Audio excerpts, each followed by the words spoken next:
Okay, so this is mainly chapter 13, mainly. So this is going to be in two parts. So first we're going to just look at what evidence we have for climate change, what data we're using, maybe discuss a little bit about Earth's past climates, and then look at why climates change. We're going to start by looking at the natural causes of climate change. So looking at this as if we're not really considering humans' role, only the natural climate change role, because it's really important to understand.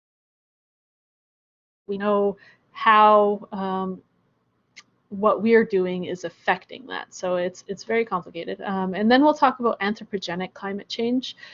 This is what we'll talk about next Monday.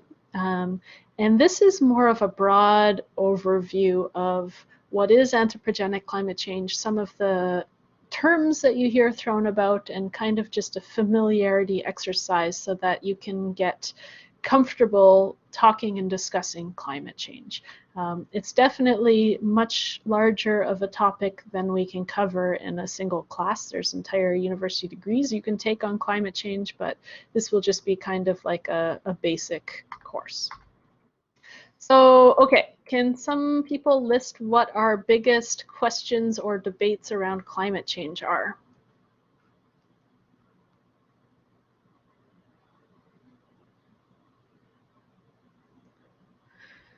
Yeah, whether climate change is real. Yeah, we're going to discuss that and explain why it's not a debate.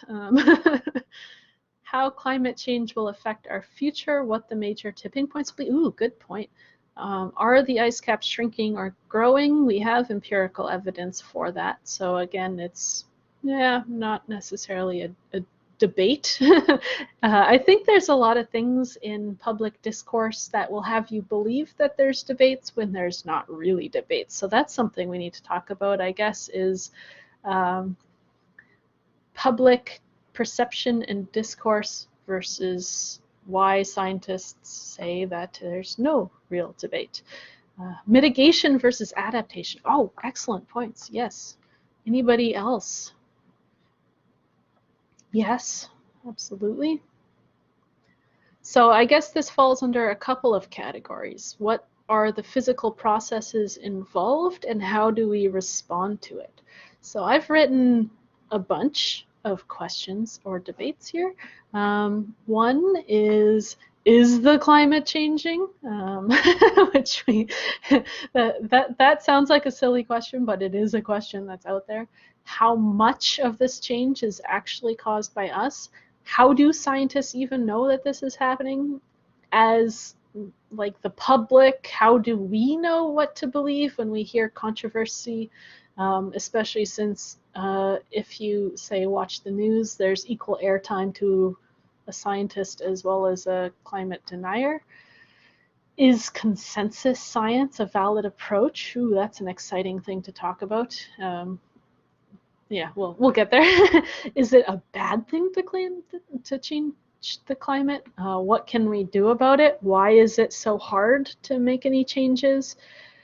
How do we communicate certainty? And with the amount of uncertainty that we have, can we really make policy decisions? Should the onus be on the consumer? This is a good one. So right now, a lot of the discourse is about what we need to do to decrease our carbon footprint, what kinds of changes we all need to make in our everyday life. And that discourse seems to take away from requiring the industries and the companies that are making most of the CO2 pollutants in the atmosphere to actually do something about it. So should our conversation focus more on regulating major polluters rather than individual consumers being responsible for everything? So these are all the really exciting things we can talk about. All right. This is a question that I would like you to look at for a second. I want you to write this down, not in the chat, but on your own. What has driven changes in Earth's climate since 1850? So I want you to take a minute and look through all of these answers and write down which ones you think have driven changes in Earth's climate since 1850. Solar cycles, changes in greenhouse gas concentrations, changes in the abundance of atmospheric particles, changes in land use and land cover, volcanic eruptions, changes to Earth's orbit, natural variations in the atmosphere and ocean, or the climate hasn't changed since 1850.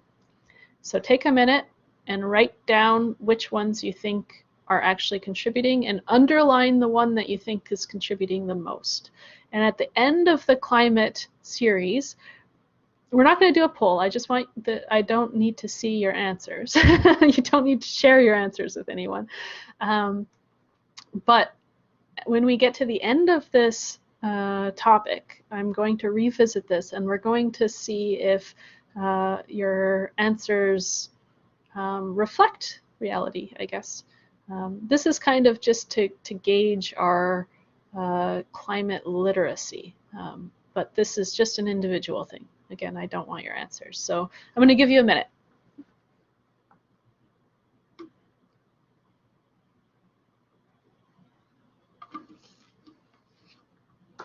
Anthropocene. As a geologist, when do you think the Anthropocene started? There's a lot of answers out there, but I'm curious what you think. So I guess the Anthropocene is defined as when we started making major changes to Earth's surface. I think that geologic timescales tend to be quite long, so we could probably see some changes back to the agricultural revolution. Solar cycles, so how the sun changes on a regular cycle. So we have a cycle where you get sunspots and more solar output versus less solar output. So yeah, my opinion would be the Anthropocene, maybe the agricultural revolution would be seen in the geologic records. Certainly the Industrial Revolution is easy to point out. Yeah, I don't know. Might be more of a question for a historian, actually. All right, has everyone written down your answers to this? Would feedbacks fall under natural variations? Feedbacks can be natural or anthropogenic.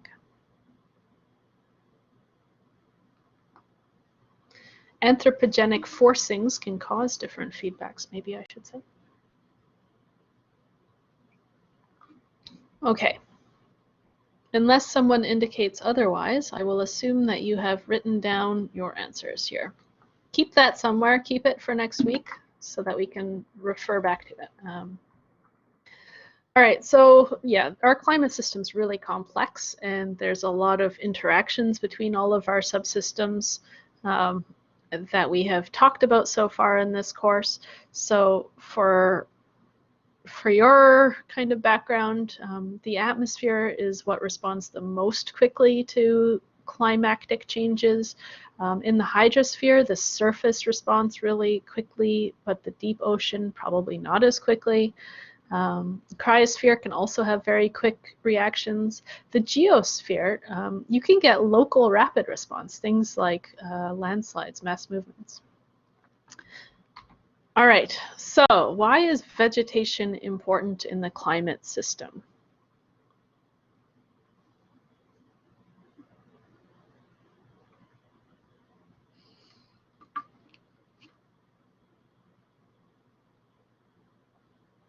Okay, so it's important when we look at the water cycle or other geochemical cycles. Yeah, the carbon cycle especially. Exchange of CO2 and O2, okay.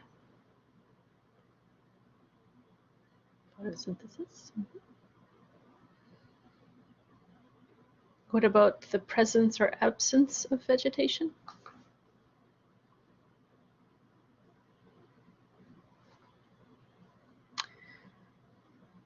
Albedo, yeah. It definitely it definitely determines the reflectivity of the land surface, so the albedo of the land surface. Yeah, if you have an absence, you can have an increase in erosion, and in turn increasing the dustiness of the atmosphere, in turn contributing to flooding? Absolutely. Okay, why is the ocean important?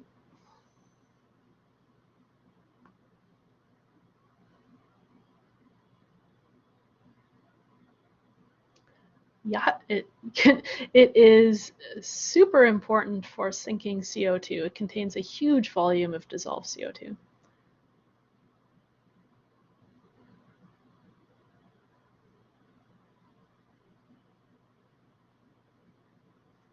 There we go. Heat capacity, heat regulation. Yeah, that's the biggest thing, I think. It's a great reservoir of thermal energy that helps to moderate the climate. So it absorbs energy and retains heat. And again, absorbs CO2 as well. So we're going to get to the anthropogenic side of things next week, but most of the discussion about climate change involves looking at how it's warming and looking at changes in precipitation all within the troposphere, so the sphere that we live in. So if we're warming the atmosphere, how is that going to affect the geosphere?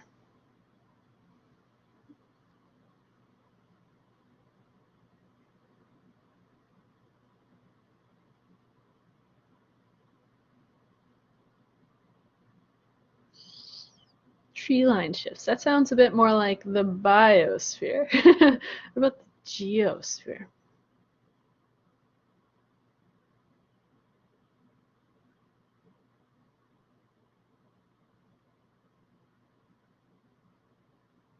That's more the hydrosphere, the glaciers. What about the geosphere?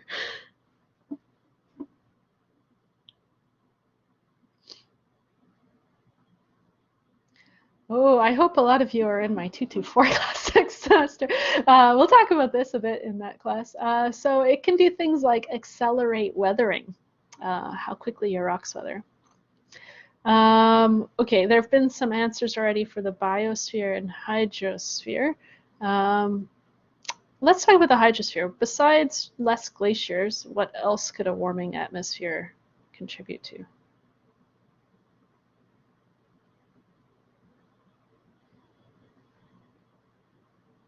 Bingo, more evaporation, okay. Yes, okay. What about, yeah, correct. Biosphere, besides shifting tree lines, how could a warming atmosphere affect the biosphere? More transpiration, sure.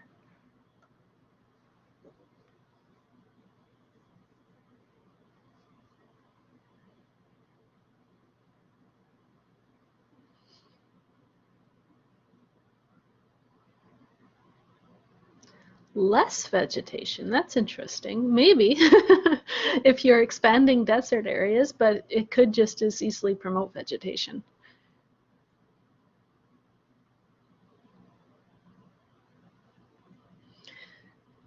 Species extinction, is there any like,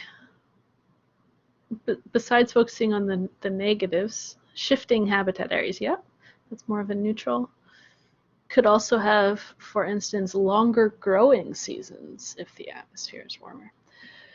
Okay, so let's look at some of the evidence for climate change. So paleoclimates, we reconstruct them using climate proxy records. So we have instrumental records of the climate over kind of the near term past, but going further back than recorded human history, we have to use what we call a proxy record. So here is an example where we have a chart where we have the year, we have the inferred temperature anomaly. We'll talk about what that means, but in general, just think of it as you have a baseline and it's either above or below. The black line here is our instrumental record, which you can see is pretty short. We also have borehole temperatures going back in time, so that's also somewhat inferred, but then all of the other lines on here are called multi-proxy records. So that's where we have a few different lines of evidence where we can infer the temperature going back in time. We also have in green here tree rings, which we're going to talk about. So you can see that these are clearly not as precise as instrumental data, but become a bit more precise the closer in time you are. But these proxy records from different locations can add up to a pretty detailed picture of climatic trends, and it's the trends that we're interested in. So one of the biggest climate proxy records are ice cores, mainly those from Greenland and Antarctica. And this is our longest climate proxy record that's more direct. So we can have records for hundreds of thousands of years. So an important thing is that glacier ice is laid down in annual layers. So we can count these layers back in time and actually know what time it is when we look at the ice core. So the deeper you are, the older it is. In addition, you can have large volcanic eruptions that lay down a bunch of ash. So for instance, in Greenland, you get a lot of volcanic eruptions from Iceland, and we can date those ash layers and know a specific date on any of these ice cores. But what we're looking at in the ice cores are trapped bubbles. So we can look at the composition of the trapped bubbles, and that samples the ambient air at the time it was trapped. So we can actually look at the composition of the trapped bubbles. So for instance, how much CO2 there is. But what we want is not necessarily just the composition, but we want the temperature. So we can estimate the temperature using oxygen isotopes. So I'll talk about this a little bit more in a bit, but basically an isotope is an element where you have the same number of protons but different number of neutrons. So if you have an atom that has more neutrons, then it has higher mass. And if you think about the energy it takes to vibrate an atom, it takes more energy to vibrate a more massive atom than a lighter atom. So there are different processes that will preferentially concentrate either the lighter or the heavier isotopes. So for instance, evaporation could be a process. It's a process called fractionation, which is a fun word that we're going to explore more in 224. So we can actually look at ratios of different isotopes of oxygen to estimate temperatures. Is pretty cool. I'm not going to go into more about that here, but if you ever have to take an isotope geochemistry course, you'll learn a lot about oxygen isotopes, and isotopes are one of the most useful tools that we have in geology. We can also look at growth rings of different organisms, so trees and corals, to get paleoclimate information. So trees, many trees live for hundreds of years. Some trees, like the giant sequoias, can live for thousands of years. And we can analyze the tree rings to reconstruct both temperature and precipitation patterns over pretty broad geographic areas. And because these are seasonal rings, we can actually relate them to any specific year in the past. The rings themselves are providing us this time scale, so that's called dendrochronology. So this gives us information on changing regional weather and longer-term climate trends. Yeah, so corals have the same thing. They have growth rings. In the past, they've been used to reconstruct temperature oscillations associated with El Nino, for example. So as a coral is growing, it's actually equilibrating with the water that it's growing in. So the chemical composition of the corals changes in response to the composition and temperature of the water. Petrified wood. Well, if the rings of your tree are preserved, then yes. I assume so. I don't think you could do carbon dating on it if it's petrified, though. Okay, so the thing with corals is that they principally form in tropical areas, so you're kind of limited in that sense. Okay. Another one is looking at sediments in lakes, and so you can get alternating parallel layers of lake sediments. We call them varves. So when you have a lake that is at higher latitudes, where you have a seasonal shift between summer and winter, then you can get these parallel layers. So for example, in the spring and summer, you can get a lot of more runoff into the lake, and so it's a lot higher energy, so you put down coarser sediments, whereas in the winter, if you have ice that's covering the lake, then the lake is a much lower environment of lower energy environment, so you get finer sediments. So you can look at these layers and their thickness, and it's again reflecting these seasonal shifts. But again, these tend to only be useful in higher latitude areas where the lakes actually have seasonal changes. We also have deep sea sediment cores, and we go and we take cores that are hundreds to maybe a couple of kilometers deep in the middle of the ocean, and we pull up a core of our drill hole called a sediment core, and we can look at fossils of these tiny microscopic organisms called foraminifera. We also call them forams. So these are little microscopic creatures that once lived in surface waters. Like corals, they equilibrate with the water around them, preserving the chemical record, but then they kind of die and sink to the bottom. And so we can go and sample these and look at, for instance, their carbon or oxygen isotopes, and we can also do carbon dating and figure out the time. So that all gives us evidence of climate change. Majority of climate change proxies come from the geologic record, because geology goes back more than just a few 100,000 years. It goes back millions of years. And one of the biggest pieces of, I guess, direct geological evidence is with fossils. So fossils of plants and animals, and also pollen fossils. And we can establish assemblages of plants, for instance, to estimate climatic conditions. So here's one example. This is a fossilized turtle shell that's a tropical species. It's 125 million years old, and it was found in northern BC.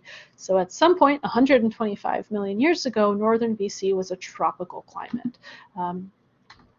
Pollen is really interesting. So here's a close-up of some pollen. It's really robust. It doesn't break down very easily. It's really nicely preserved. So it tends to settle out in different kinds of ponds or low-lying areas, and then paleobotanists go and collect these pollen-bearing sediments and do pollen counting. So here is an example where we have thousands of grains per square centimeter, and we have time, so pollen can be dated using carbon dating, again, which is good to about 50,000 years.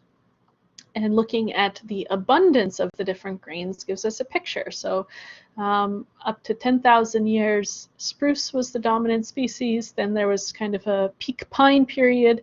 And since then, it's mainly been oak with a bit of alder and birch. So this is telling us that there was some climatic trends that spruce preferred, followed by pine and then oak. Any questions about any of this so far? Oxygen isotopes, or ice cores, or fossil assemblages?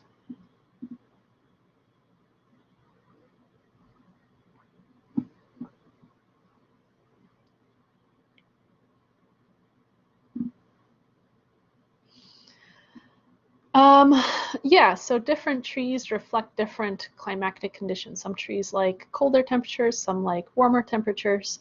And so we can look at kind of the broad geographic distributions of these different trees to see how it's changed over time. And I have a pretty cool example of that coming up.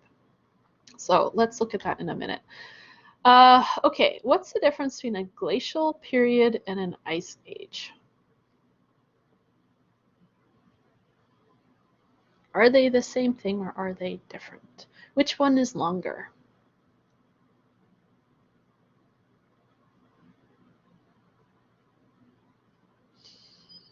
Yeah, so a glacial period is kind of a time marked by colder temperatures. A glacial is an interval of time within an ice age that's usually thousands of years long, that's marked by glacier advances. Okay, so let's look at some of Earth's past climates, and there is an important take-home message that I will repeat, and that is looking at the scale matters. So when we're talking about anthropogenic climate change and people are making comparisons to the, Precambrian, it's looking at different scales. So starting at kind of the broader scale, here we have time and temperature. And so when we consider ice ages, there have been 5 major ice ages in Earth's history. So going back to the Cenozoic in kind of orange here, Earth's surface was a lot warmer. You can see that from the temperature. It was generally free of ice. Sea levels were higher and seawater could circulate freely. So we have a lot of geological evidence that temperatures were much warmer. And the reason why this shifted over time was because of plate tectonics. The land masses moved into their current locations. So all of a sudden we took a landmass that was near the equator and plopped it near a pole, and that caused glaciers to appear at the poles. You also changed sea water circulation. These thermohaline circulation currents changed with the changing land masses. So in the last 800,000 years, in this blue band here, we have climate that is fluctuating 8 times between these colder periods and these warmer interglacial periods. So again, here we're looking at interglacial periods, and I don't know that you can see them very well here. So let's zoom in even more. So down here we're looking at just the last 150,000 years, which is not that long geologically speaking, but we can see some major trends. So for instance, at the peak of the last ice age, glaciers blanketed most of North America, and so this was some 21,000 years ago. But looking over the last 100,000 years, Earth is now warmer than any time in the last 100,000 years. It's roughly the same temperature as this last interglacial period 120,000 years ago. So we can look at these really large-scale trends, and these large trends tend to be geologic timescales, things that are happening in terms of large plate tectonic movements or oxygenation of the atmosphere and things like that. Then as we get more and more detailed, then we're looking at different kinds of more localized controls. So for instance, carbon dioxide concentrations in the atmosphere. If we consider human timescale, we hardly even see it on here. The Industrial Revolution was between 1760 and 1840, and that would just be like a tiny little slice. So when we're looking at the anthropogenic causes of climate change, we're going to pay really close attention to the scales that we're talking about. And as we talk about the natural causes of climate change, we also want to think about what scales they operate on. So if you see trends at this scale, that's different than trends that we see at larger scales. And the trends that are causing these larger scale shifts are not shown in the smaller scale trends. So I'm gonna come back to this over and over. Okay, but so Earth's climate has changed, but let's look at some of the climates of the last millennium. So one was the medieval warm period. So about 800 years ago, there was relatively mild climate and everyone was happy, but this was followed by something called the Little Ice Age. Kind of a bad term to use, ice age, but anyway, it followed the medieval warm period with temperatures in Western Europe 1 to 2 degrees lower, and the snow line of the world was lower by about 100 meters in latitude, which continued to the middle of the 19th century. And you think, oh, 1 to 2 degrees colder, that doesn't seem so bad. But it was harsh. It was really harsh conditions, snowy winters and cool, wet summers. There was an increased frequency of violent storms and floods. Grain failed to ripen and wheat prices rose, so famine became widespread. So this is an interesting look at a different kind of climate proxy. So here we have the year, and here we have something called Dutch guilders. So this is basically the price of wheat in Western Europe and the currency was Dutch guilders. And so you can actually use this to track climate. You can see when the price of food went higher is telling us when the temperatures went down. So whenever you get these intervals of these cool, wet climate, then it's really unfavorable for wheat production. So by supply and demand, prices go up. So interestingly, here we have the two largest peaks, and these coincide with the greatest advances of glaciers in the Alps in the Little Ice Age. So there are other ways of looking at this, but just because it was 1 to 2 degrees, it had huge impacts on people. The last glaciation, so when glaciers were advancing, was in the Pleistocene epoch, so that's between 10 and 70,000 years ago. So the temperatures in the tropics were about the same, but when we look at the mid-latitude coastal regions, the temperatures were 5 to 8 degrees lower, and the temperatures in the continental interiors were even lower, 10 to 15 degrees. So this is where we had the maximum ice sheet that covered a lot of North America, and the maximum extent was 24,000 years ago. And because we had a lot of ice on land, it caused sea level to fall 120 meters, so all of our continental shelves were exposed. So here's just a map showing the geography. This is about 20,000 years ago, so not at the maximum glacial extent, but pretty close.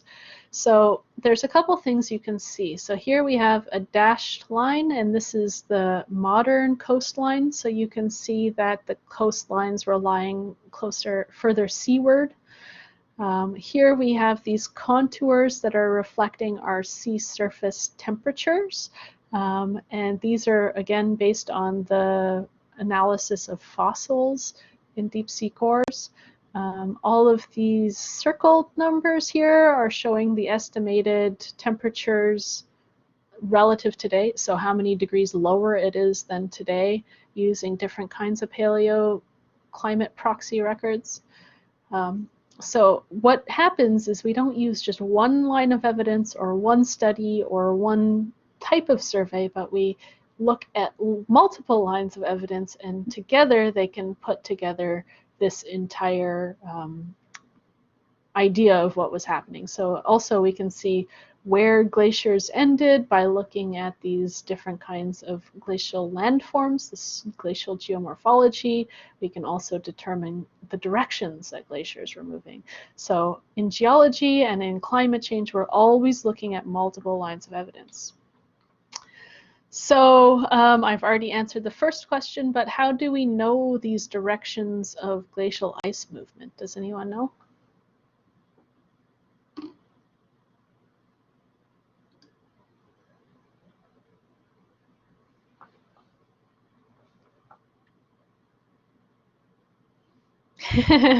Well, the contour lines are telling us our estimated thickness.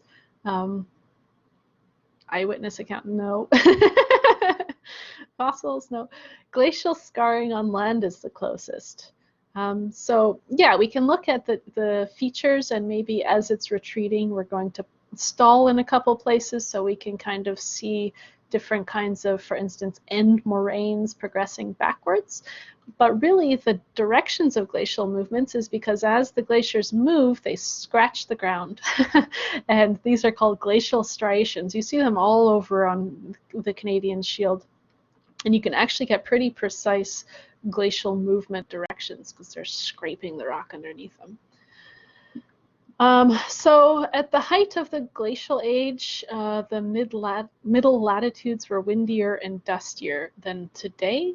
So that also created different kinds of geologic deposits. So something called loess deposits. So loess is an aeolian sediment, like a wind-driven sediment.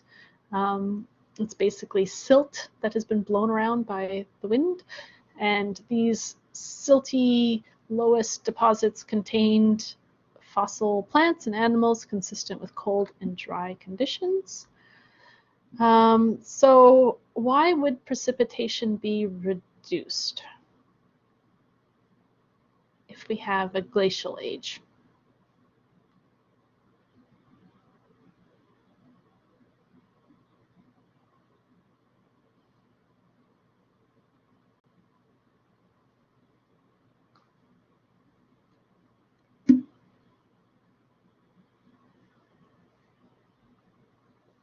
Bingo, less evaporation. Exactly. Okay, so we can also look at pollen studies to look at the distribution of vegetation. So this is what I was referring to before. So these maps are kind of the abundance of different kinds of fossil pollen. So the first row here is spruce, so we see that spruce pollen was kind of moved northwards. Here we have hemlock. Hemlock just kind of appeared only after the ice sheets disappeared. And then we also have elm, which again became more abundant after the ice sheets disappeared. I'm allergic to all of these, so not great for me. So these are different time intervals. So each of these intervals, you can see across the bottom, is 6,000 years. So we're kind of recreating what was happening. And the color, the darker the color, the more abundant it is. So it's interesting, North America has 150 different tree species, but in Europe, many of these species were driven to extinction. So in all of Europe, there's only now 30 species that are naturally growing. So this, again, we're putting together multiple lines of evidence to get a picture of what was happening. Looking at things like this, it's really hard to put an exact temperature on it, though. So this is why it's not as precise as instrumental records. Any questions?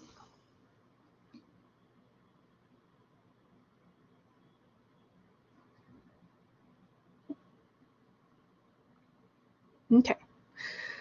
So here is a diagram showing modern sea surface temperatures in degrees Celsius. So these are one of these contour plots.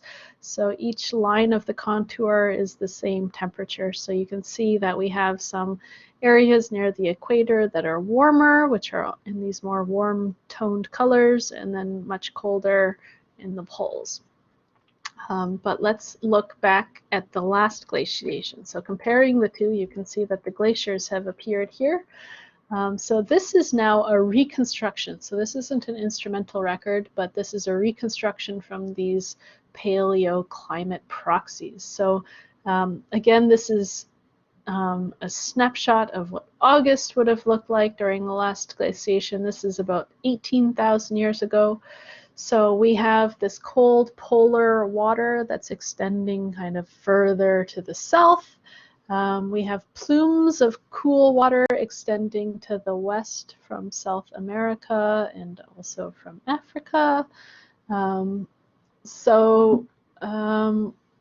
said we've reconstructed this, but what kind of proxy do you think was used to reconstruct this?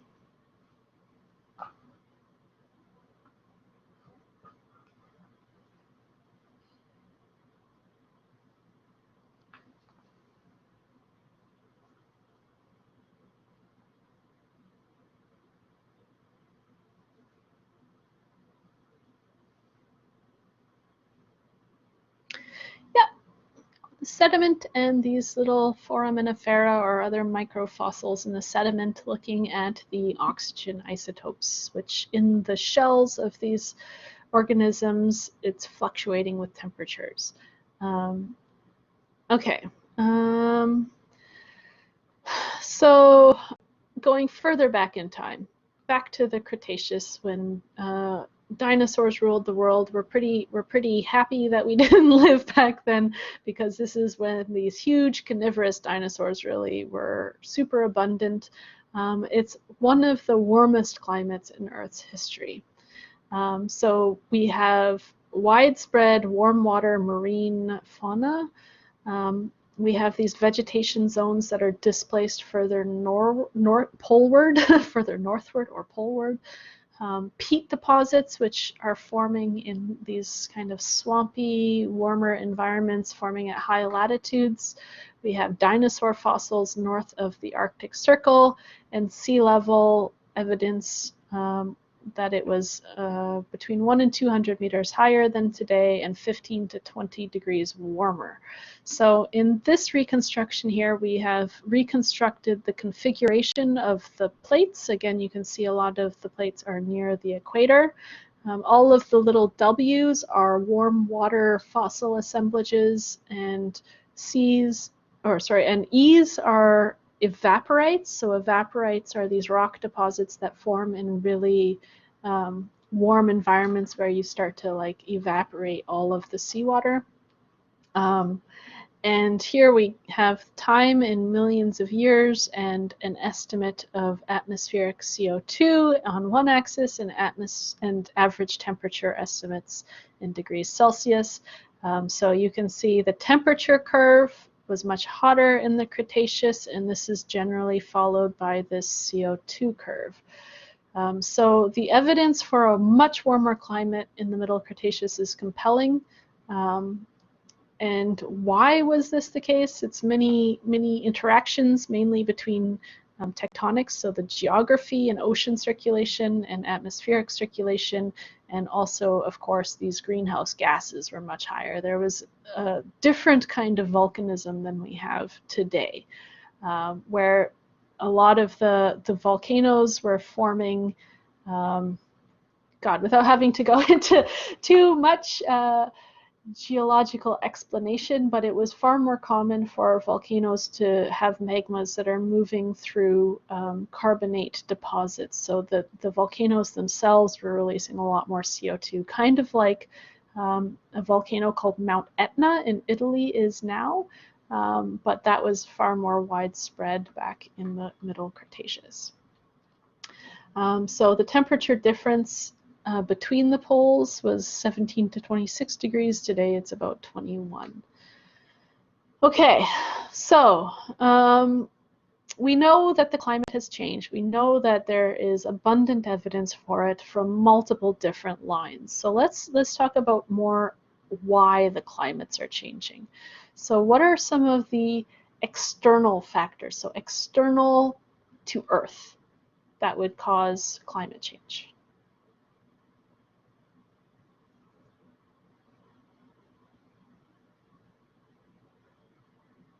Oh, you guys are good.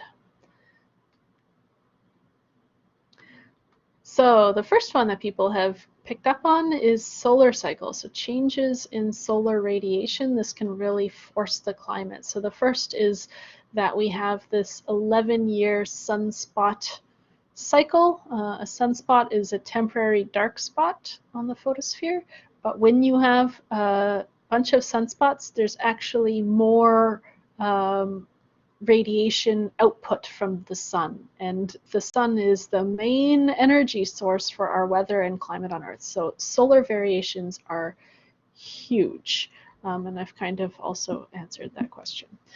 So we have a very consistent 11-year sunspot cycle that is affecting how much radiation is coming to the Earth. And then some people have also mentioned our distance from the sun makes a difference. So looking at Earth's orbit, this is what we call Milankovitch cycles. So these are minor variations in Earth's orbit around the sun and also the tilt of Earth's axis. So there are 3 important Milankovitch cycles that are pretty well documented. So the first one is called precession, or precession of the equinoxes. So this is where Earth's axis of rotation wobbles. You can imagine it like our North Pole is kind of tracing a cone in space, just like a wobbly top when you spin it. And because of this, the solar radiation due to tilt reaches a maximum in the summer and a minimum in the winter. So this is additive. So it kind of tells us how much we're wobbling towards or away from the sun. So let me just show you a diagram here. So this affects our seasonal variations, for instance. So we get a full revolution of the wobble of Earth's axis of rotation every 26,000 years. But we also have our entire axis of our orbit that is slowly rotating, and it's rotating in the opposite direction. So what we call the precession of the equinoxes is a combination of these 2 motions. So it cancels it a little bit. So the precession completes a cycle every 23,000 years. Okay, the next one is looking at obliquity, which is basically the tilt of our axis varies, how much we're leaning towards or away from the sun. So this influences the extent to which a portion of the Earth's surface is either pointing away from or towards the sun at any given time. So right now, so in general, it's an average of 23.5 degrees from straight up and down, and shifts 1.5 degrees to either side. So here we have minimum tilt and maximum tilt. So this cycle is 41,000 years. And then the last one is eccentricity. This is looking at the eccentricity of Earth's orbit. So it's a measure of how circular or not circular it is. So we can have high eccentricity where it's really elliptical, and low eccentricity where it's more rounded. Oh, sorry, I'm going too fast again. My slide 18 or your slide 18? What's the title of the slide?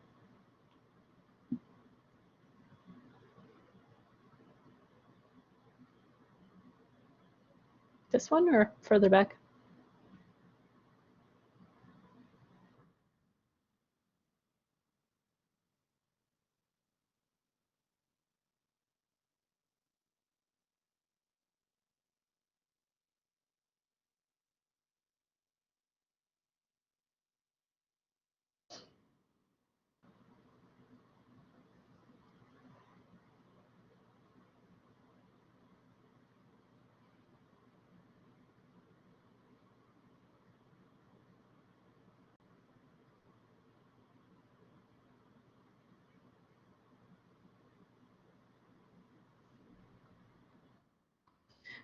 Yeah, sure, I'll go back another one. Are you done with this slide? Okay, let me just go back another one. Sorry, it's really hard to know whether or not I'm going too fast.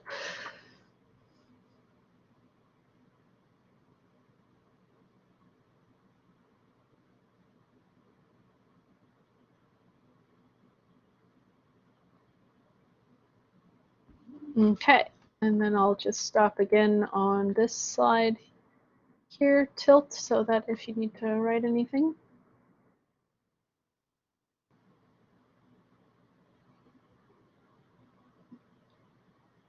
Everyone good? I don't know what causes sunspots. This is something to ask a astrophysicist or planetary scientist, heliophysicist, or Google. Google will probably know.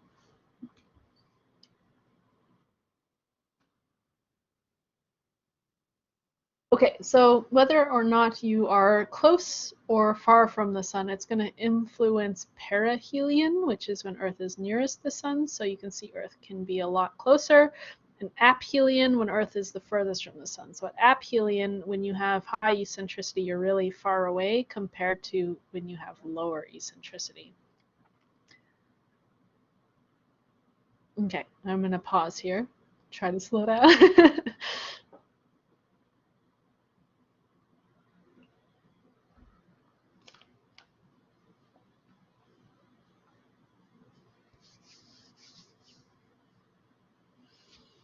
Okay, moving on now. So here is where we can start to look at how much solar radiation is reaching the Earth as in response to these kinds of effects. So here we have thousands of years. We have kind of a profile from eccentricity, a profile from tilt, a profile from precession. Again, these are operating on 3 different time scales. We can add them together to get a combined signal. Again, this is the amount of radiation that's received. And then we can compare it to the average marine oxygen isotope ratio. So again, we're looking at oxygen isotopes as a proxy for temperature. And we see that there is a pretty good match here. So external causes, again, are changing the amount of solar radiation that we're receiving. But if you look at the variations and you look at the time scales here, if we were to zoom in on kind of the more human time scale, these variations are so subtle that they're way too small to account for average global temperature changes over very short time scales. The changes in Earth's orbit and in all of these different kinds of Milankovitch cycles does not affect things on the timescales that we're usually talking about when we talk about anthropogenic climate change. Got it? So yes, Earth's orbit definitely is affecting temperature, but over these larger timescales and not over the shorter timescales. Now, the external factors from sunspot activity, these solar cycles, that's a little bit more complicated, and I think there's still a lot more work and research that needs to be done on that. But what we need to look at is looking at smaller time scales and looking at how these signals are amplified over smaller time scales by possibly internal causes of climate change. So what are some of the internal causes of climate change?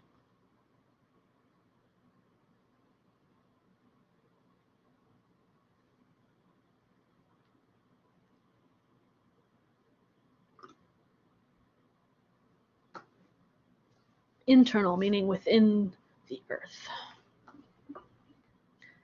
Volcanic eruptions, greenhouse gases. Volcanoes, yes. Greenhouse gases. Greenhouse gases, yes. Humans, sure. Okay, maybe someone can elaborate. Volcanoes. What are volcanoes doing to change climate?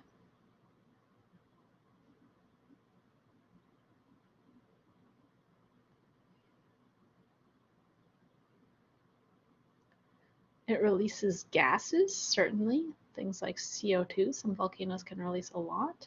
Aha, there we go. Dust into the air. So it releases small aerosols, which can influence our atmospheric albedo. Another comment here, ice melting releasing gases. So on our continental shelves, there is a point when you get methane that's seeping out of the sediments that freezes. And this methane, it's called a methane calthrate. And certainly if those melt, then it's going to release a bunch of methane, and who knows what the effect of that will be, but methane is a greenhouse gas, so that could be certainly an area of current research. All right, so let's look at them. So one that was mentioned, atmospheric filtering. So this is the effectiveness of the atmosphere at filtering solar radiation. So this is dependent on the abundance of greenhouse gases or radiatively active gases.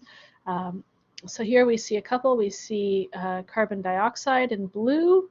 We see CH4, that's methane in green. Red is temperature, and orange is our oxygen isotope, so our temperature proxy. And we can see that these are nice and closely following each other on this graph, wherever this graph was taken from. So during glacial times, we know from the evidence that we have that there was less carbon dioxide and methane than we have today, but we don't necessarily know why the gas concentration changed. There's lots of possible reasons, but it's pretty hard to narrow down specific reasons. The next one is changes in albedo.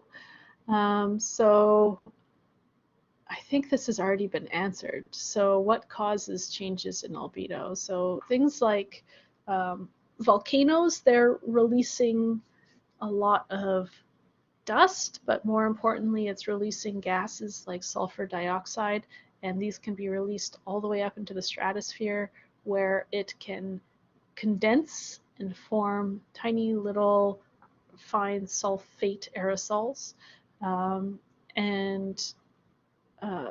So basically this is affecting the reflectivity of the atmosphere. So this influences, again, how much solar radiation reaches Earth. So there's these aerosols. So these are these tiny little particles. Things like these volcanic eruptions can produce aerosols. These can have dramatic changes, although not always very well understood.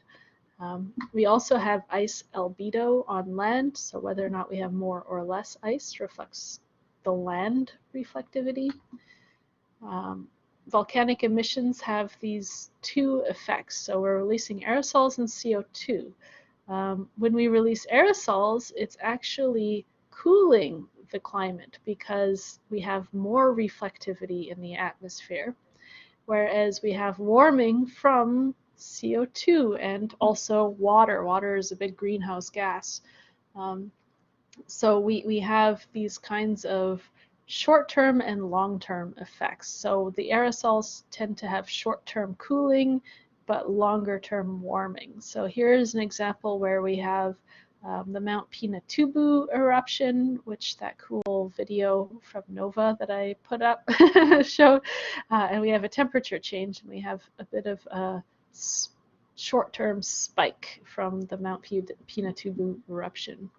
And unusually high rates of volcanism is linked to this high CO2 in the Middle Cretaceous. So we had volcanism that had more CO2, the magma had more CO2 in it, and we also had much more volcanism in different places on Earth. So we call them flood basalts, where they're just like massive, massive, massive amounts of volcanism that we don't really see today. So there are some ongoing research about the influence of volcanoes on the climate.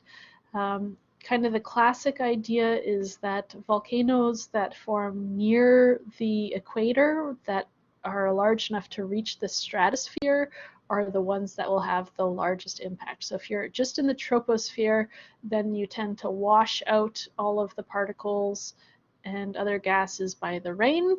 So it doesn't tend to have as large of an effect as if you reach the stratosphere, which is this stable atmospheric layer, so you can spread it much further. And if you're in the equator, you can kind of spread it both to the north and to the south. More recent work has shown that you could have some high latitude eruptions that are important and tropospheric eruptions that are important. So just because it's not big and not near the equator doesn't mean it's not going to have an impact. All right, the last thing I think is shifting continents. So this is our formation and breakup of supercontinents and whether or not these continents are moving towards or away from the poles. This is causing mountain ranges to form and ocean basins to open up. So how do these tectonic shifts influence climate?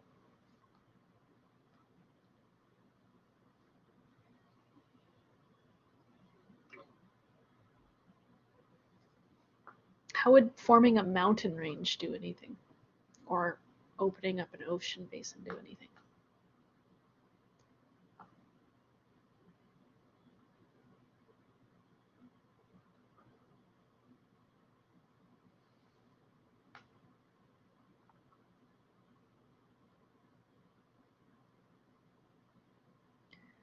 Yeah, so all of these things are influencing circulation both of the atmosphere and also of our ocean currents. And in turn, this is influencing the temperature on the continents and precipitation. Whether or not we're forming continental ice sheets is a big one. One example that's pretty important is here, when we opened up Drake's Passage and kind of separated out Antarctica. What happened before was that our ocean currents would kind of move north and south. As soon as we open up Drake's Passage, all of a sudden we could have one circulation system that just moves around Antarctica like this and gets very, very, very cold and stays cold. So it keeps Antarctica also frozen. So little tiny passageways opening can have a huge influence. Which kind of leads to the last one, changes in ocean circulation. So this thermohaline circulation links the atmosphere with the deep ocean. So what would, besides plate tectonics that we just discussed, disrupt thermohaline circulation.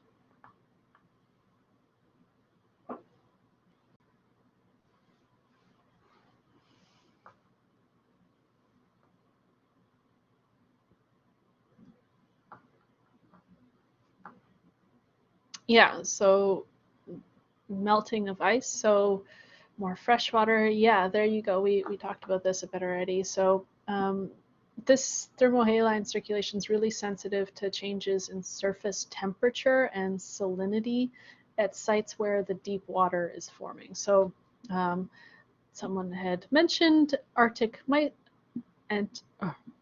ice melting. I can't speak.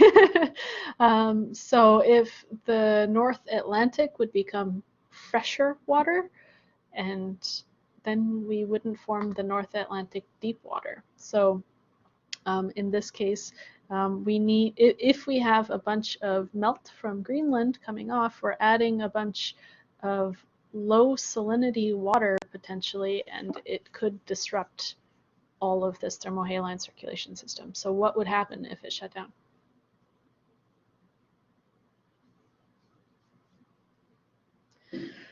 Let me ask a more specific question. What would happen to the climate of kind of Western Europe and coastal North America here?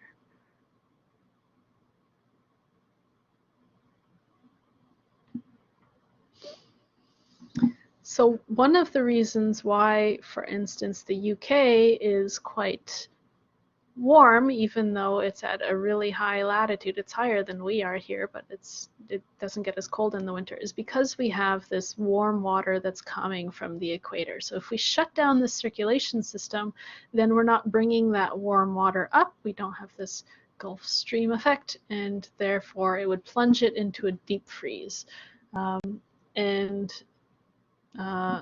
There's a terrible movie where this happens in about 4 days. Not realistic at all. Catherine, we should do a movie review of The Day After Tomorrow. It's the worst climate movie ever, but also kind of fun to make fun of. Okay, so the fact that we can actually change our thermohaline circulation system, it could explain why we have this fluctuation between glacial and interglacial periods. These tend to be really fairly stable. We're either at one or we're at the other, and not so often in between. So when we have an interglacial period, this is when our ocean conveyor system is operational, whereas if we have a glaciation, then our ocean conveyor system basically shuts down. So this could be bad for us or not. Okay, so there is on my next slide a bit of a video to watch, so I need to reshare this.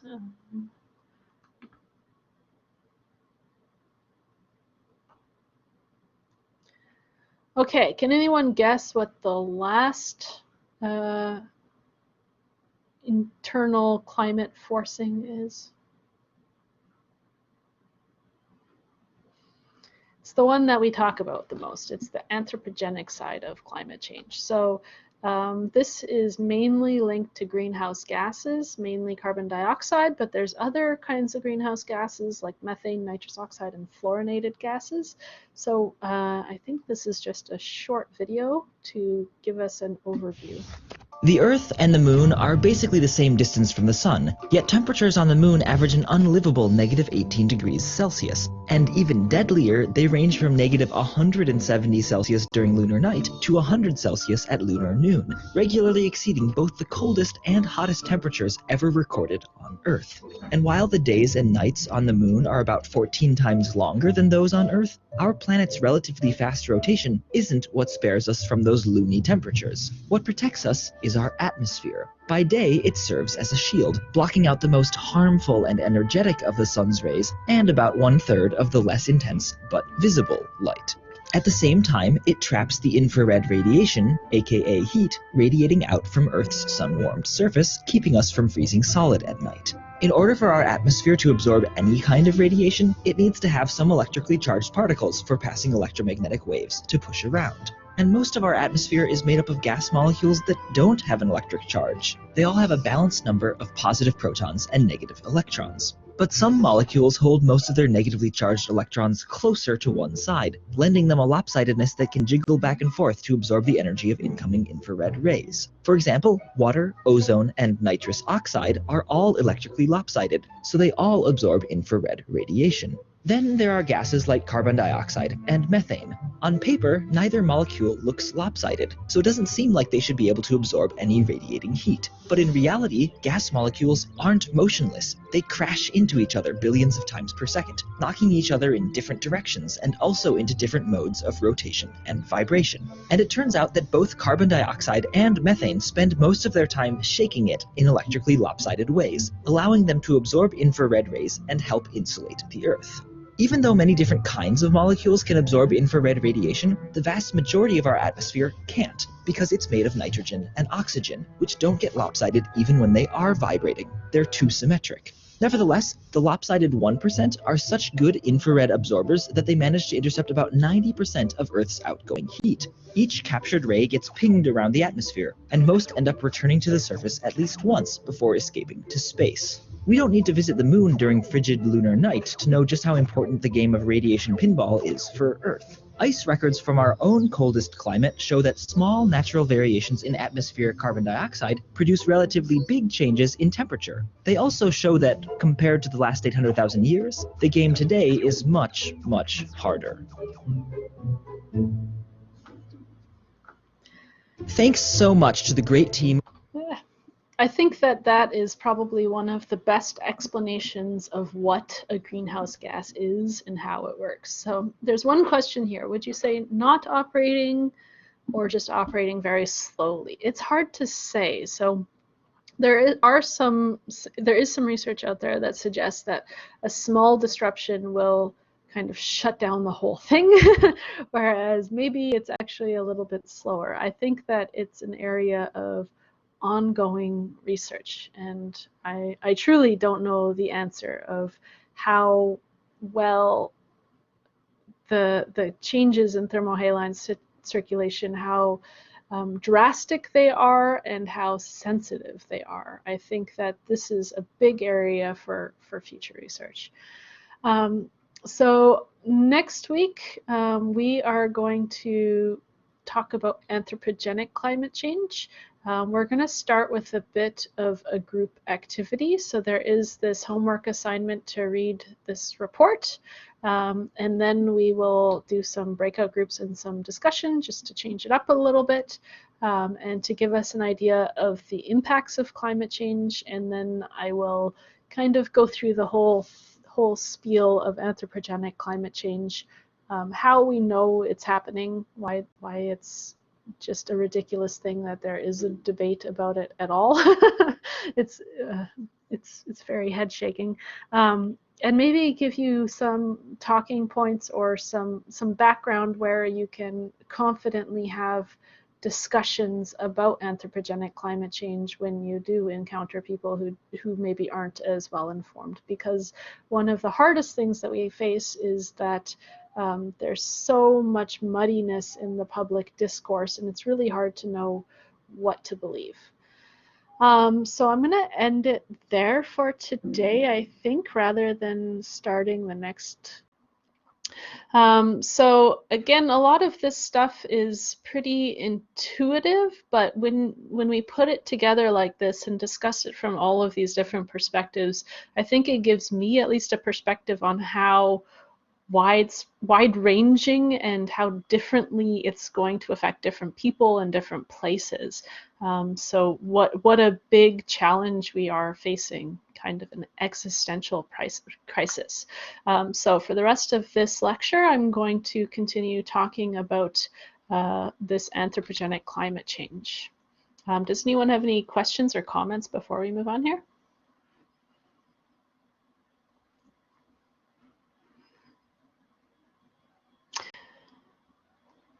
Okay, so we talked briefly when we started talking about weather, the difference between weather and climate is basically the average temperature of a location. And so this is shown in this graph. What we see is 1 year.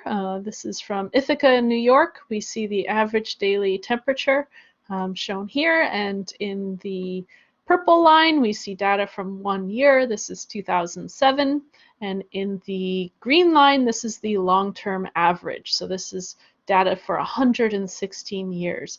So for example, on April 1st, we have data from April 1st, 2007, and we also have data from 116 April 1sts.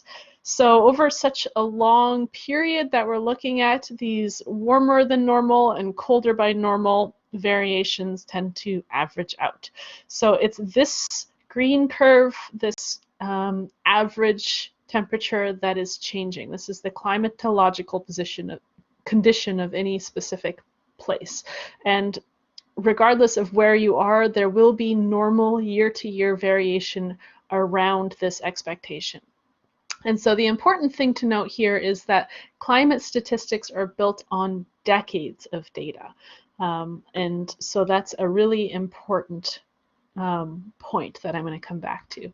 So here's my question for you. I'd like you to respond in the chat. Tell me where you learned about climate change. Most. Let's say most. Was it in a course? Was it in your life somehow?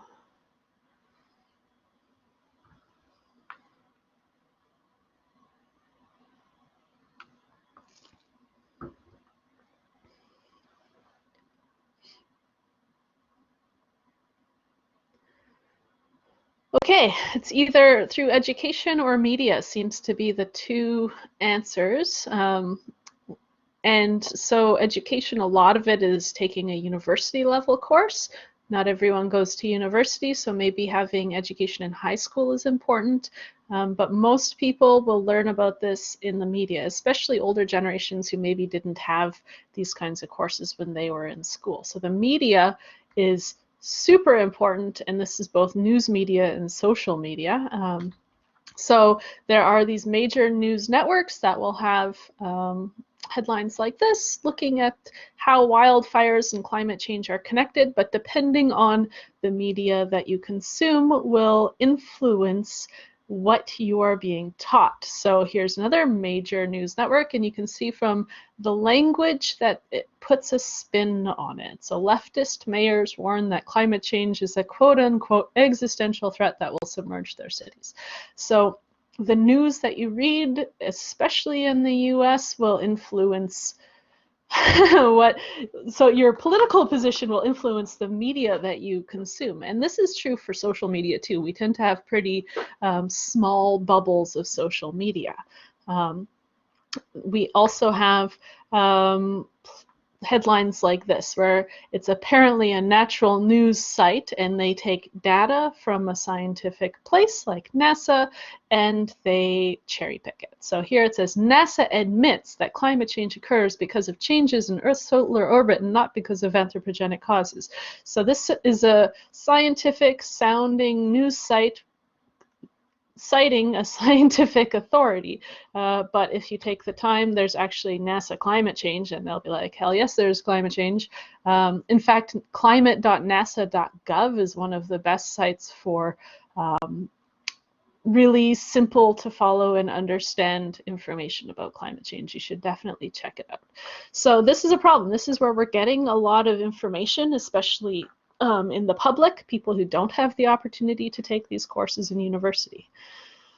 Okay, the next question is, what is meant by consensus science? Can anyone answer that? What is meant by consensus science?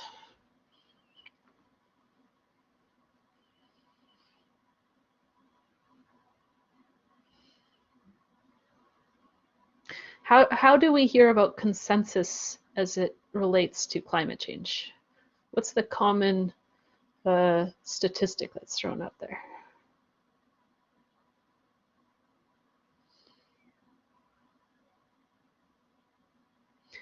So you may hear this idea that 97% of scientists agree that climate change is real and that it's caused by humans. Yeah, there you go. I know the dentist recommends Sensodyne, that's funny. So this is, again, one of these points that will be argued against this entire idea by climate deniers is that we don't need a consensus for a scientific fact to be accurate. And here's the example that's shared. For a very long time, the model of the solar system was a geocentric model until Copernicus came around in the 16th century and kind of on his own proposed this heliocentric model, and the consensus at the time was that it was geocentric, but in reality it was heliocentric. So it only took one person to be right. You don't need 97% of scientists, you just need one really good scientist. So how does this apply to something like climate change? Yes or no?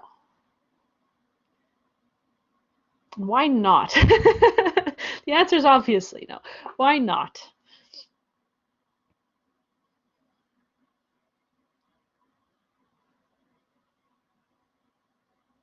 Anybody want to brave an answer there?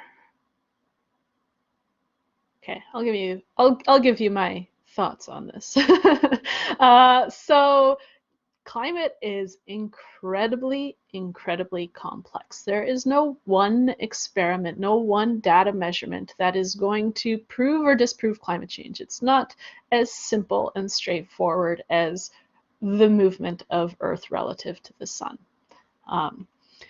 Instead, what we need is overwhelming evidence from different scientists, from measurements from around the world, from different fields, published by people with different funding agencies and research agendas, many different perspectives of the same scientific problem that need to all build up this global picture and to have any kind of certainty, just because a climate system is so complex. So when we talk about climate science, it is something that there has to be a consensus about. Otherwise, there's no other way to demonstrate one way or the other whether or not it's happening. So the scientists don't just make or accept scientific claims lightly, tend to be really skeptical. I drive my husband crazy with this when he reads me an article and then I start to rip it apart. I go, well, that doesn't sound like a very large sample size, when he just wants to have a normal discussion. Instead, scientific claims must undergo peer review. So this is a process where you do your research, you write it up as an article, and you submit it to a journal, and the editors will take it and send that article to other experts in your field. They will go through your paper and they will either validate what you're saying or disagree with it, look at things like your figures, are your conclusions supported by the data? So this process is pretty rigorous, and it's the default method for scientists to communicate. So there are a ton of different journals. There are a lot of journals specific to climate change. There have been articles published over the last 100 years on this. I will point out that the journals themselves vary in terms of how good they are. So this is something we refer to as their impact or their impact factor. So really high impact journals like Nature or Science are considered high impact because they have a very rigorous peer review and very low acceptance rates. And there are other journals that are more predatory. So scientists actually have to pay these journals to get their work published by the journals. And predatory journals will publish anything, and the peer review is just a total sham. So you do need to know whether or not your source, the journal, is any good. But the problem with this is our default way to communicate as scientists, but the average person's really going to struggle with understanding the subtlety and complexity of these scientific articles. Not just that, but even as a scientist, reading a journal article outside of your field can be really challenging. So this is not necessarily the best way to communicate, but the press and social media have kind of increased the speed with which these scientific results are dispersed. So they'll read this, try to synthesize it in a way that is accessible to the public. This is the whole field of science communication. It's not easy, and it's not usually done that well, but it is very important. But here's my question. Is it a good thing that these results are dispersed quickly through the press and social media? So either after the study is done and it's kind of in a preprint stage, or even immediately after it's published. Is this good or bad?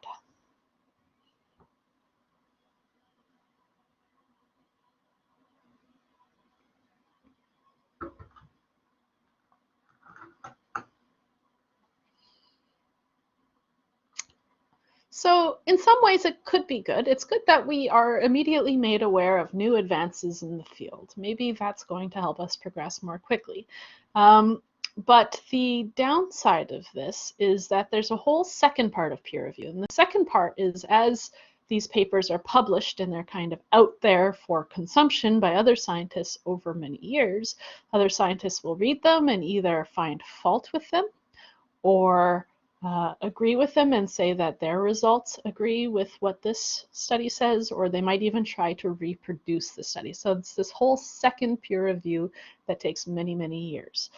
And we're kind of skipping that if we just go with the initial immediate dissemination of it. So the result is that some relatively weak claims or weak studies tend to persist kind of longer and more, I guess, more popular than they should. And it's even more difficult then to separate truth from these baseless claims, because popular science is flashy. So if you have one kind of weak study, then it's given more credit than it should. Okay, I think my only other comment here is that as scientists, we need to do a better job having communication, not just for other scientists, but we need to be the ones who can actually disseminate this in kind of plain language so that our findings are not twisted kind of unintentionally. Scientists, we like to band together in different societies. I'm part of a lot of different societies, and these societies will sometimes put forward statements that summarize the consensus of the society's members. So one big one is AGU, American Geophysical Union. It says American, but it's actually quite international. I'm a member of AGU. It's a lot of Earth and space scientists, and they put together statements. It's thousands of members usually in these larger organizations. So here's a statement from them, their official statement. Humanity is the major influence on global climate change observed over the past 50 years. Rapid societal responses can significantly lessen negative outcomes. Here's another one, American Meteorological Society. They say the same thing, just different words. And the American Association for the Advancement of Science, all saying scientific evidence is clear. There are also large groups of scientists who are requested to create summary reports to assess our current understanding of the topic. So the first one we have already seen today is the National Climate Assessment, the NCA. The second one you've probably heard of. It's the assessment reports put forward by the Intergovernmental Panel on Climate Change, the IPCC. So the IPCC was created through two UN organizations, the UN Environmental Program, UNEP, and the World Meteorological Organization.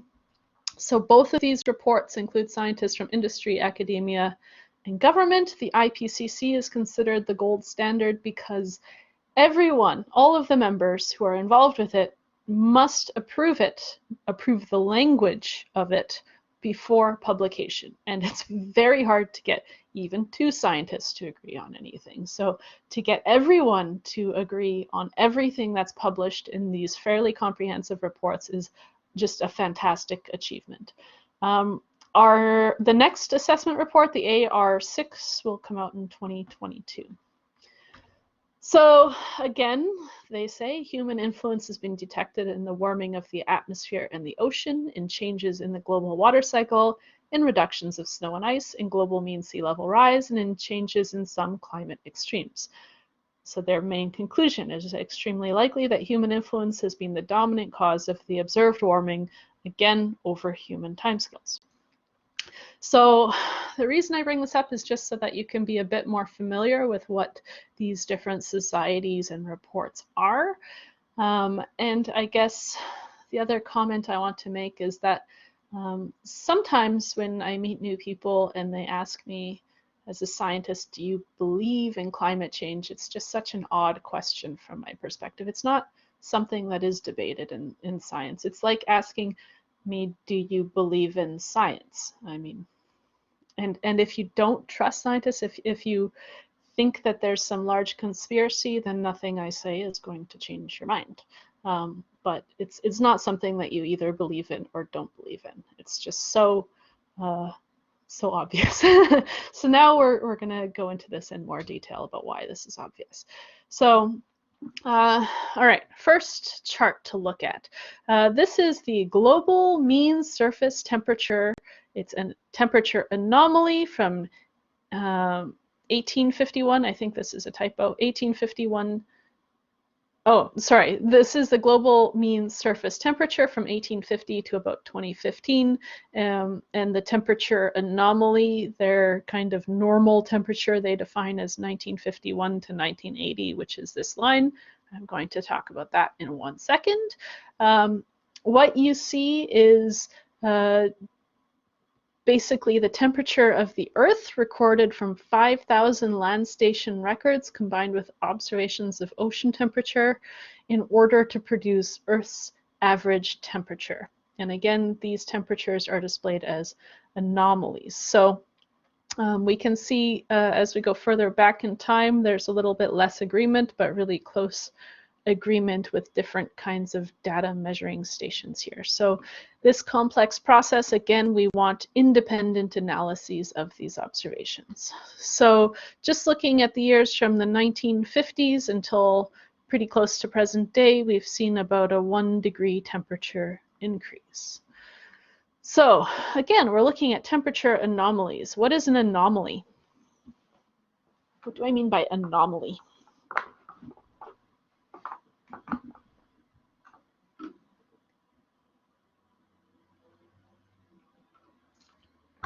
Yes, bingo. Both answers are correct there. So it's the difference from a long-term average or quote-unquote normal.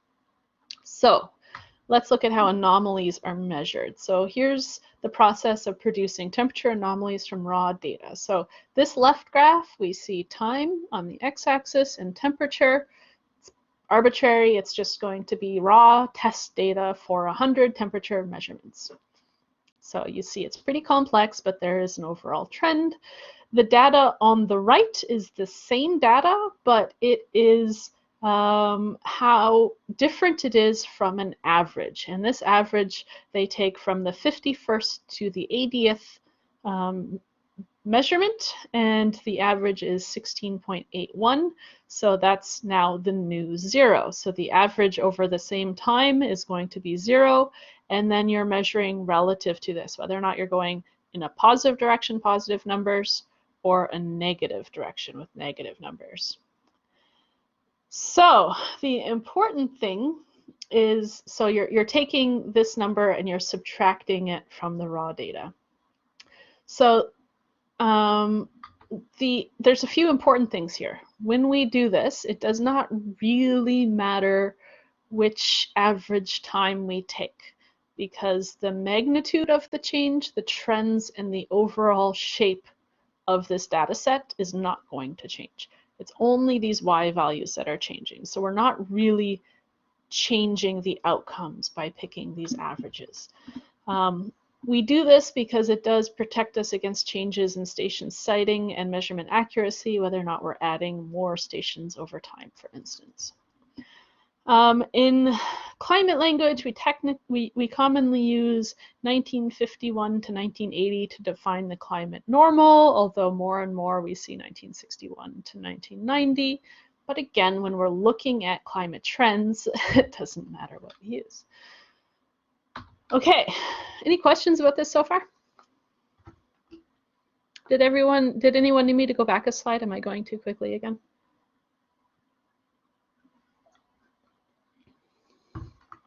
Okay. Warming is not uniform. It occurs at different rates depending on location. So here we see this 1901 to 2012 change in temperature everywhere with a little plus sign. this is a statistically significant change. Some places we don't have data, so no change would be kind of on the cusp of this really light orange and really light blue. The global average temperature change is kind of in this darker orange area. This is the global mean surface temperature. Some areas with these little plus signs show smaller changes, so lighter orange color. Some show larger changes, like these darker purple colors. So where's the largest change in climate, in temperature? Global mean surface temperature over time. Which part of the planet? Yeah. The poles, particularly the North Pole, because that's where we have a lot of data stations. So there are natural variations that occur, and both in temperature and precipitation, which isn't really shown here.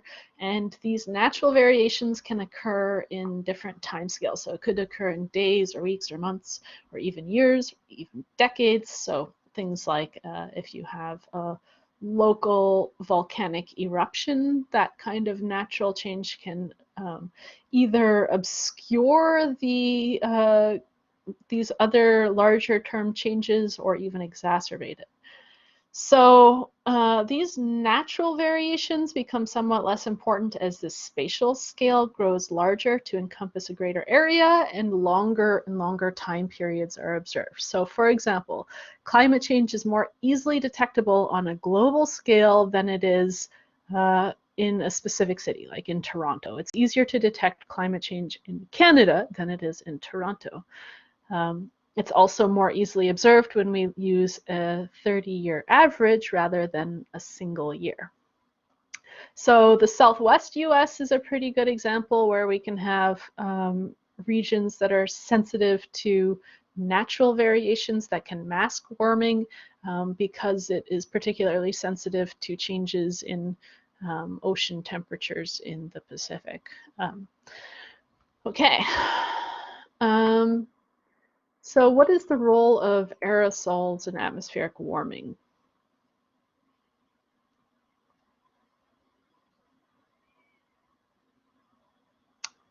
Yeah. For the most part, they increase atmospheric albedo, so they increase the reflectivity and can cause cooling. Where do they come from?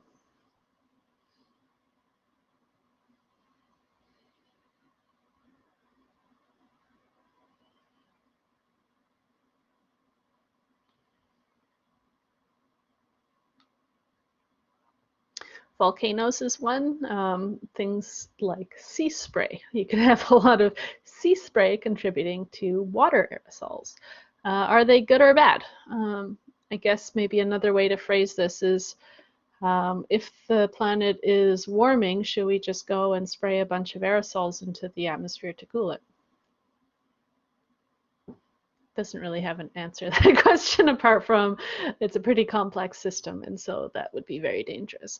So I would say that when we look at climate change, there's kind of moderate uncertainty regarding the impact of aerosols, and in particular when we look at clouds as they kind of nucleate around aerosols, it can get pretty complicated. So there is a lot of additional research and ongoing research to understand this. The next thing I want to talk about is land use. So we talk about climate change in terms of CO2 emissions, but that's not the only cause of climate change. Land use is another cause. So this is what I want to talk about next. So land use can be things like deforestation, turning a nice grassland into a parking lot, burning your crops to turn it into, or burning your ground to turn it into croppable land, filling in natural wetlands to now be like a city. So land use changes accounts for 20% approximately of the current CO2 in the atmosphere. It's also important for other things like methane and nitrous oxides and possibly aerosols. with the biggest threats in the tropics because it directly affects your biodiversity, and biodiversity is really intense in the tropics. Okay, it also accounts for 40% of the radiative forcings in the short to medium term. So this is basically these kinds of greenhouse gases, let's just say radiatively active gases in the short and medium term is really important. So not just CO2, but other kinds of greenhouse gases. So here we have LULCC. This is the abbreviation for land use, land cover change. So we can see that it affects atmospheric composition, land surface albedo, heat flux, latent heat, and water vapor fluxes. We have carbon dioxide, methane, nitrous oxide, other nitrous oxides, and aerosols shown by these different colors. If the arrow points up, it increases. If it points down, it decreases. So there are some examples of changes in the natural environment. So the natural fire cycle, for example, can release aerosols that will cool the climate as well as CO2. Vegetation can then quickly regrow and sink a bunch of that CO2. Wetlands are an excellent CO2 sink, but can release methane. Forests, again, we have some decomposition and some vegetation regrowth, so we have these natural changes. But then we have the anthropogenic land use, land cover changes. So let's see, some examples. So converting land to agriculture means we have deforestation and fires.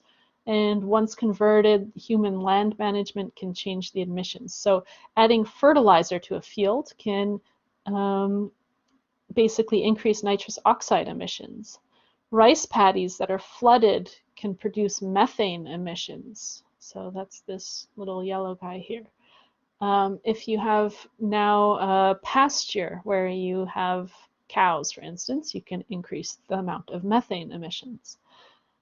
So it's not as simple as we're burning fossil fuels, it's that we're changing the surface of our planet.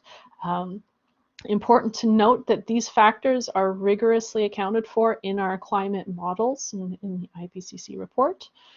And looking at kind of the amounts of CO2 that's emitted, land use, land cover change contributes just as much or possibly more as fossil fuel burning. It also affects surface albedo. This is an important point for your assignment. So here's an example. In the springtime at higher latitudes, trees with snow are darker, so they have lower albedo than snow over a field, and the trees absorb more radiation.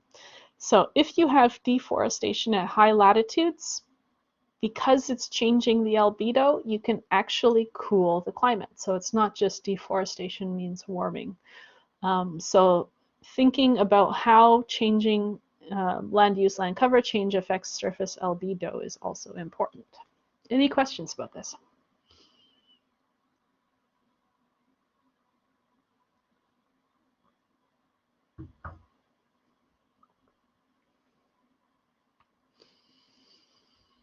Okay, so now we know this is a problem. We know land use is something that we need to incorporate into our climate mitigation strategies. But how could this be controversial? Give me some ideas of what controversies there could be in land use governance related to climate mitigation.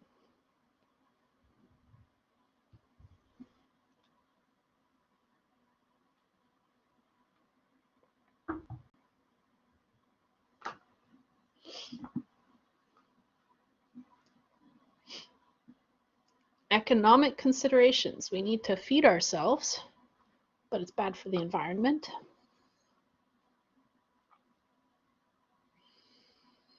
So let me elaborate on the comment that was here. Can we feed 10 billion people on organic, locally grown food, or do we need large-scale industrialized agriculture?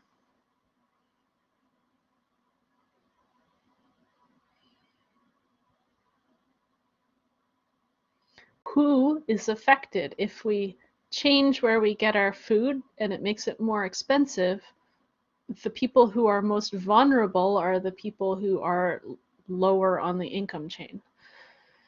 Anything else?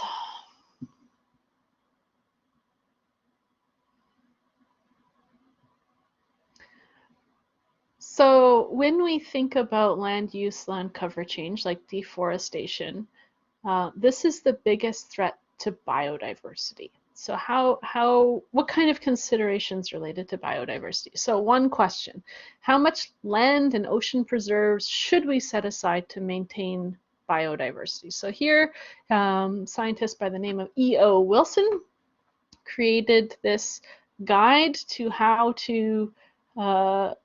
much area we need to set aside to basically protect species. What is sustainable? So he put forward some scenarios. Here's the amount of habitat preserved and the amount of species saved. And he basically said, in order to maintain biodiversity, we need to put aside 50% of Earth's surface. Any challenges with that? If we want to put aside 50%, what questions would we have?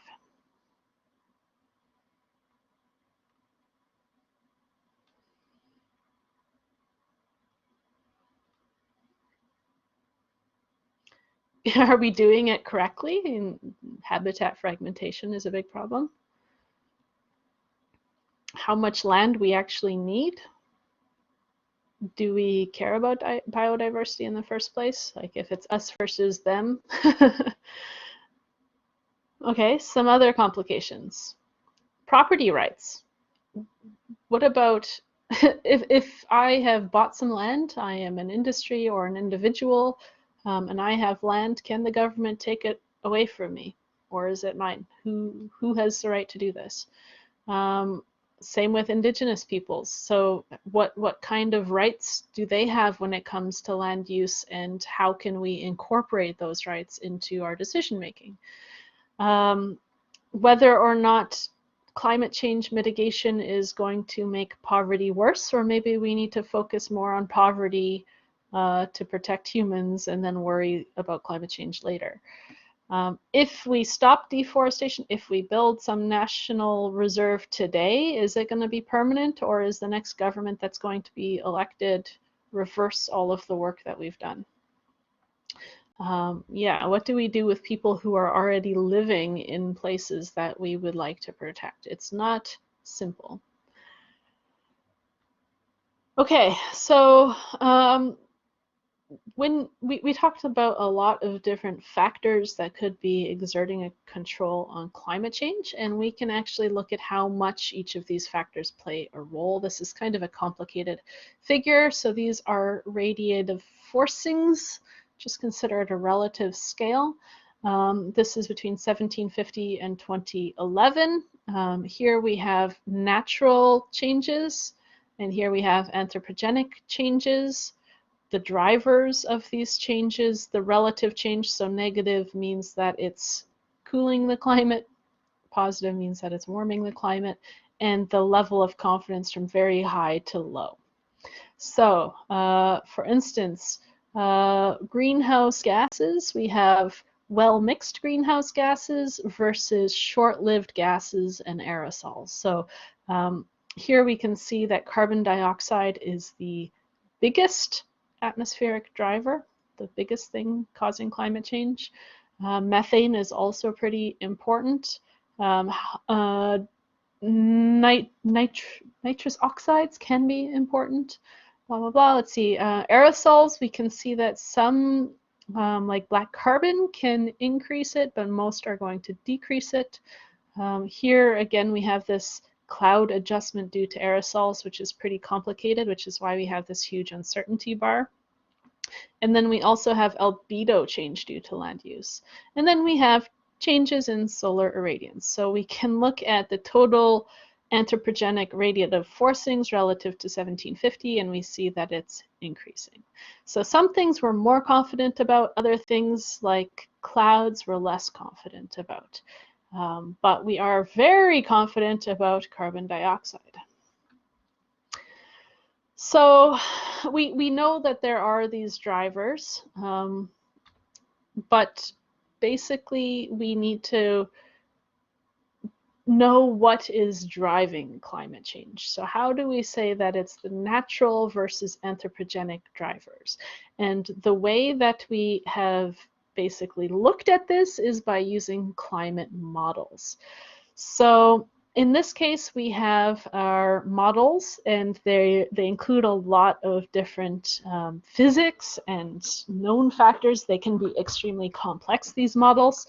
And so if we input into our models just the natural drivers, so things like solar insolation, that's the amount of radiation that reaches the surface, and volcanic eruptions, we get this kind of blue area. It's an area because there's kind of a upper and lower limit. And then when we add both natural and anthropogenic drivers, we get the pink model. And our observations fit nicely with the pink model.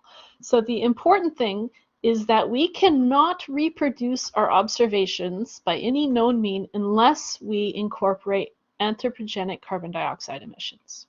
There is no way to reproduce our observations if we're only looking at the natural drivers. We cannot explain modern climate change without including the influence of humans. So again, we have these anthropogenic emissions of CO2, that's kind of 26 billion tons per year, plus land disturbances, which are also contributing almost 6 billion tons per year.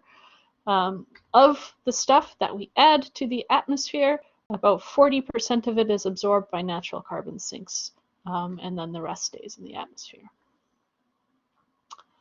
So, okay, next controversy. So, carbon dioxide, it's important, but maybe volcanoes produce more carbon dioxide than anthropogenic sources. Is more carbon dioxide produced from volcanoes or anthropogenic sources? What do you think?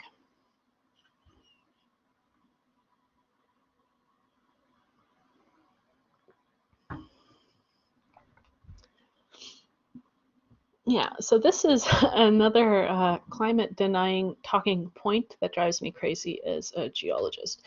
It's by far anthropogenic sources, about 135 times as much carbon dioxide as volcanoes each year.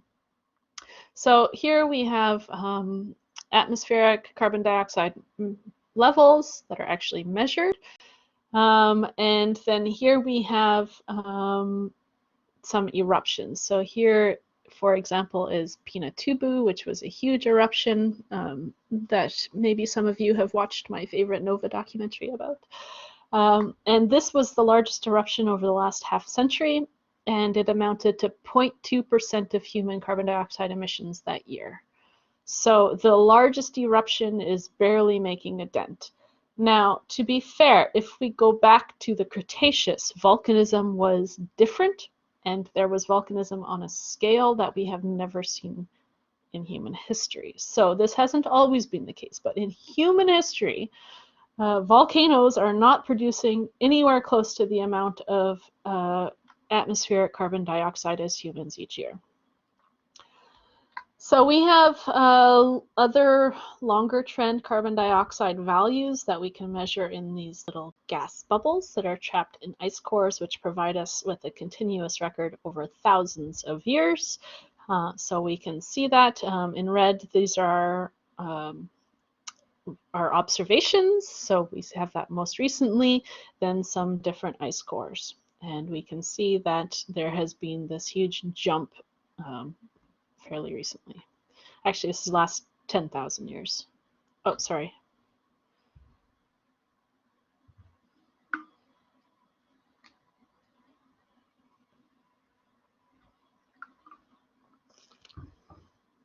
Okay, so CO2 is important.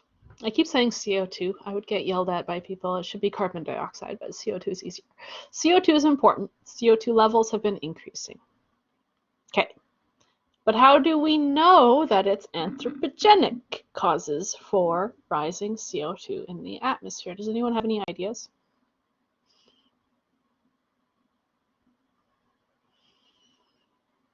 How How do we know there isn't some other natural CO2 emitter out there?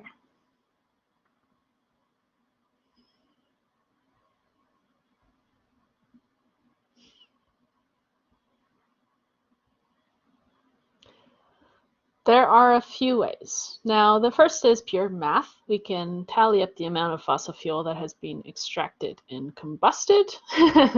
So here we have carbon dioxide in billions of tons of carbon per year. We can look at how much has been burned and released. We can look at how much is contributed by land use changes. We can look at land sinks and ocean sinks and calculate the difference. So through simple math, the 500 billion metric tons of carbon that we have produced is enough to raise the atmospheric concentration of carbon dioxide to nearly 500 parts per million, because these sinks, while they're fairly effective, are not completely effective. So that's one way. The next way is from isotopes. So I have talked about isotopes a little bit, talking about oxygen isotopes. Isotopes are one of the most useful tools in geology and geochemistry.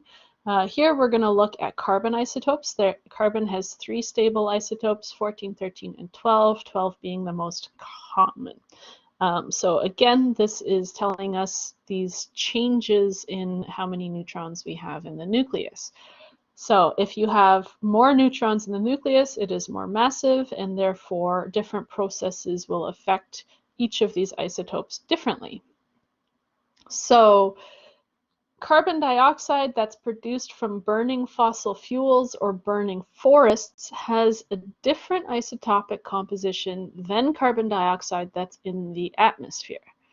Plants also have a preference for lighter isotopes. They prefer carbon-12 over carbon-13.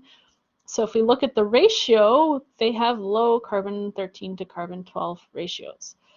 Since fossil fuels are derived from ancient plants, they have these ratios of carbon-13 to carbon-12 that's about 2% lower than that of the atmosphere. So as carbon dioxide from these fossil fuels are released, it mixes in the atmosphere, and the average ratio of carbon-13 to carbon-12 decreases. Following so far? So then we go and we measure this ratio in ice cores and tree rings, going back thousands of years, and we can also take measurements in current surface ocean waters and in corals and sponges.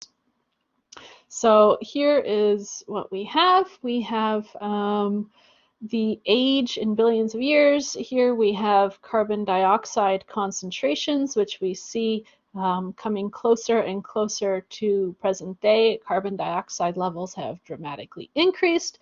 And here, this is just funky notation to show you this ratio between carbon-13 and carbon-12 as well. And we can see that this ratio has dramatically decreased simultaneously. So the ratio of carbon-13 to carbon-12 in the atmosphere is now lower than any time in the past 10,000 years. So this increase in CO2 is directly correlated with this decrease in carbon-13 over carbon-12, which is directly related to fossil fuel burning. So we also see that these declines began at the exact same time, about 1850 AD, kind of industrial times.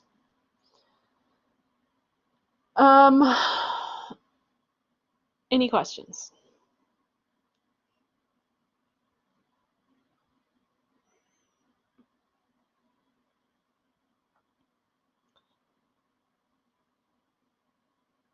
Okay, so I would just like to point out that these are direct measurements here.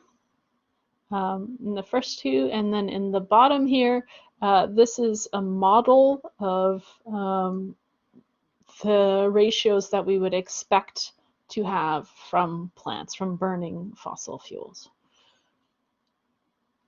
Okay, so very convincing. There is no question what could be contributing to these ratios. So our consensus is that the climate is changing on short term, i.e. within kind of human time scales, not geologic time scales. And over these time scales, this change is dominantly anthropogenic. and dominantly caused by carbon dioxide.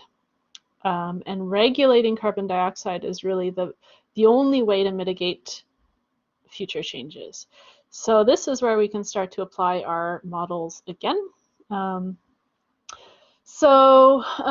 Let's just see what this says here. So here we have kind of up until close to present day historical values, and here we can model what would happen if we didn't do anything, and here is kind of our best case scenario if we did something.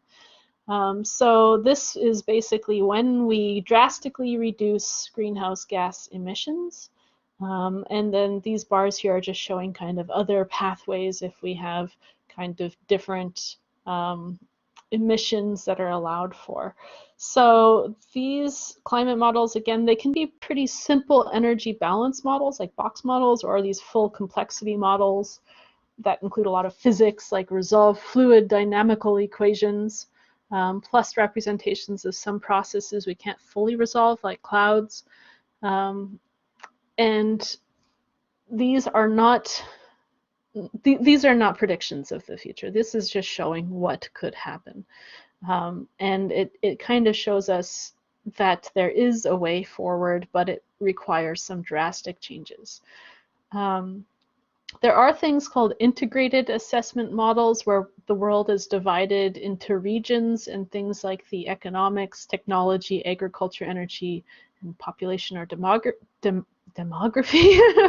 are considered with some assumptions. So this can really like take into account what we're able to do about climate change in different places.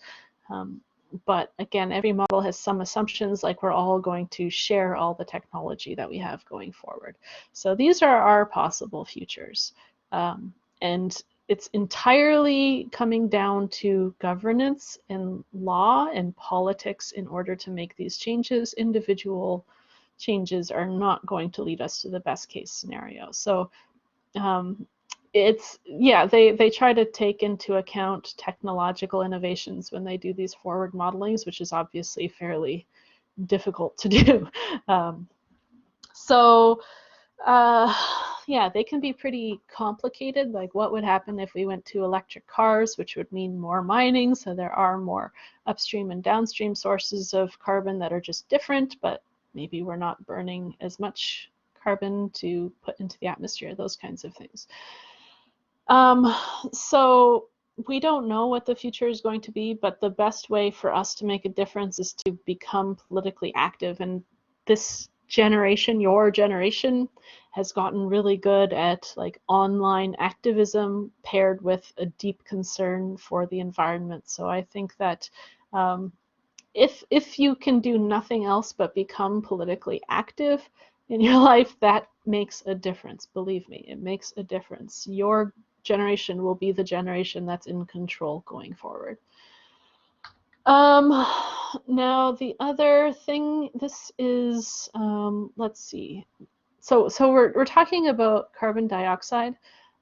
Because it has a long time in the atmosphere, that does make a difference in our projections. So here we have observations. Here we have the temperature change and the total anthropogenic carbon dioxide emissions. And we see that there has been some obvious increases. And even with the projections going forward, we do see an increase or kind of a steady progression going forward because this CO2 does have a fairly long residence time. So even if we cut down CO2 in the atmosphere right now, we wouldn't see a decrease for several years. Okay, we're getting close to the end here. So what can we do about this? Why is change so hard? Who is responsible for making these changes? So let's start with the obvious. What can we do about it? How do we reduce carbon dioxide in the atmosphere?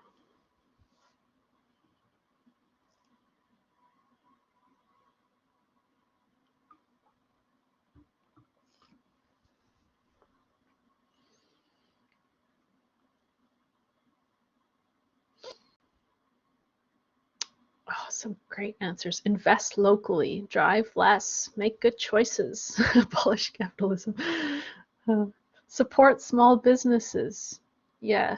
Some things like learning how to fix stuff yourself, learn some woodworking skills, some home renovation skills, learn how to sew, learn how to upcycle and DIY so you stop buying so much new crap. That's a big thing. Especially now, it's more important forever also for our economy to support local businesses rather than big box businesses like Amazon that just cause a huge footprint. A huge amount of emissions is contributed by North America. Okay, so there's personal choices. There's also, some people have mentioned policy change, voting for better parties. What other ways could we pressure the government to make changes?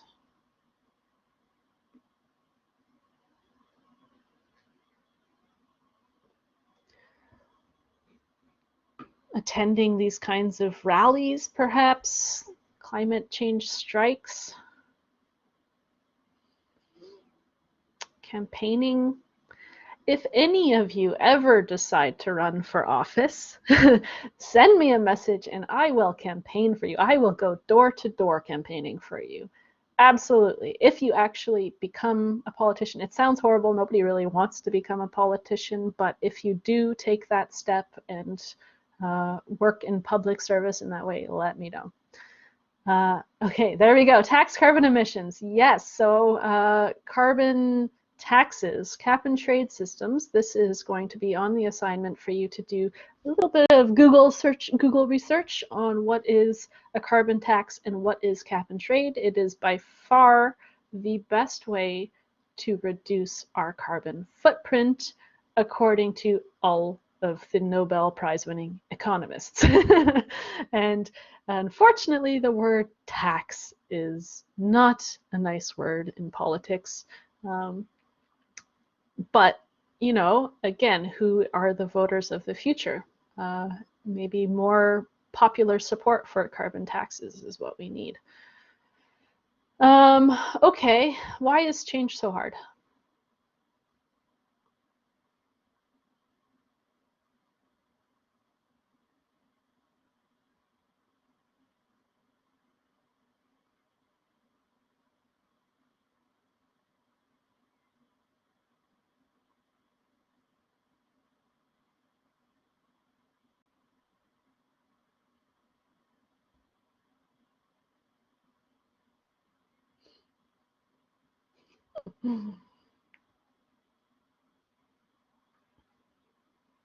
Okay, some of the answers here. It's hard to make individual changes. It's going to cost money. We are going to make sacrifices for the benefit of people who come after we're dead, which is not an easy ask of anybody. There is so much misunderstanding about climate change that it's somehow debated in public discourse, so it's harder to make change when there's doubt that it's even a real problem.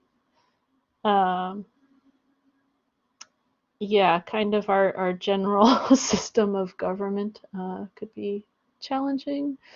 Poor leadership, yes, again, that's related to our political system, perhaps. People thinking in terms of election cycles, needing to get voted in again rather than making hard decisions that are less popular. Let's see. Time and effort, yes. Powerful industries, powerful economy. Yeah, it's hard to make changes that will hurt our economy. That we see already with COVID and the need to shut down our economy. And the people who are affected by that aren't just the wealthy. The people who are affected the most are the people who are already on the borderline of poverty. So shutting down the economy or changing the economy can be risky and very unpopular.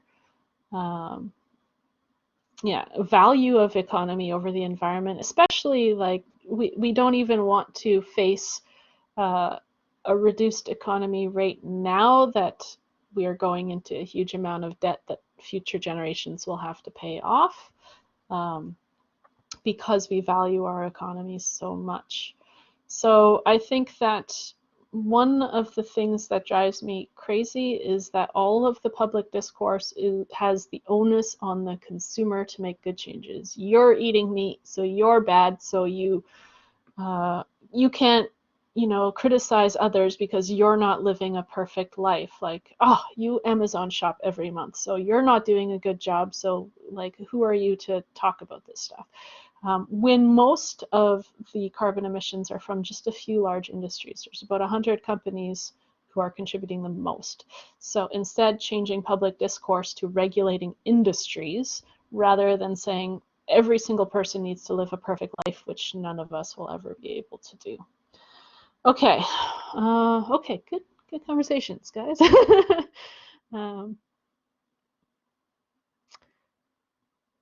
Yeah. It's interesting to talk about how we're going to deal with these big problems when we're dealing with a big problem right now, and maybe not in the best way, not in the easiest way, and even with something as obvious as like a pandemic, there are people who don't want to sacrifice anything, wearing a mask to protect people. Like, that's not a very big ask of anybody, and yet it's controversial for some reason. So you ask someone to make a bigger sacrifice, good luck.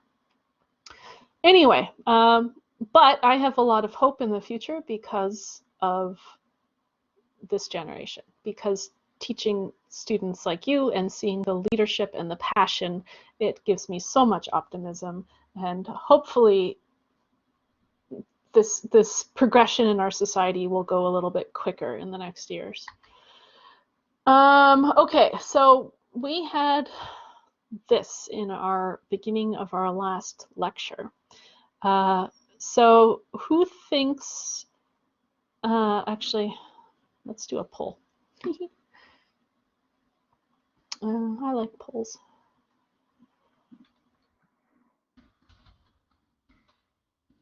Okay, yes or no, solar cycles are driving changes in Earth's climate since 1850.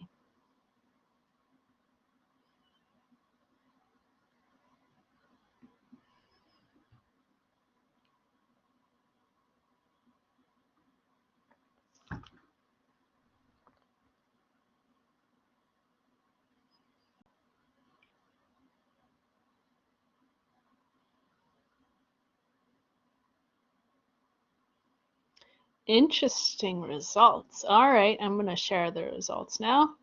Almost 50-50. Some people say yes, some people say no. Okay, let's try another one. I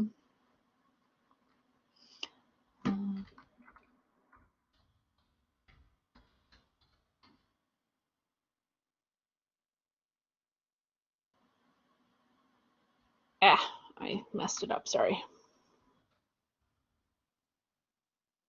All right, B, greenhouse gas concentrations.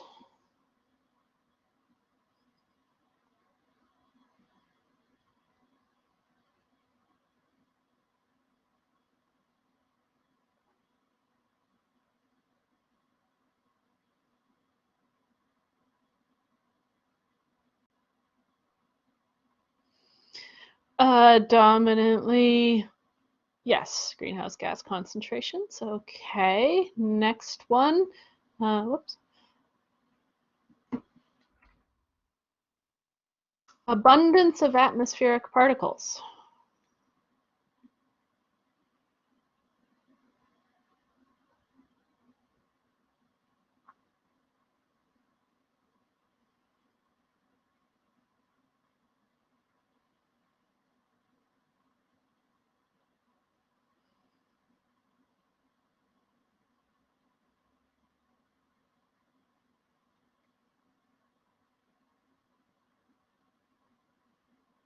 Okay, I'll share the results here. Mostly yes, a few people thinking probably not. All right, next one, let's see. changes in land use and land cover. Since I just talked about this, it should be unanimous. We'll see, unless there's some trolls in the class. There's at least one troll in the class. Okay. Responses. Overwhelmingly, yes. Okay. Next one. Let's see who thinks volcanic eruptions have played a role. Ho, ho, ho, ho. Sneaky.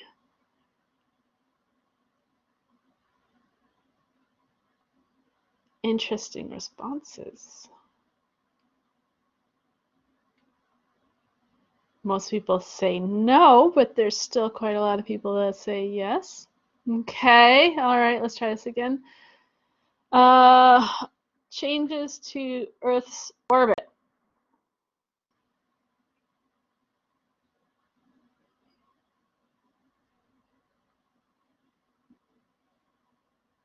The Milankovitch cycles.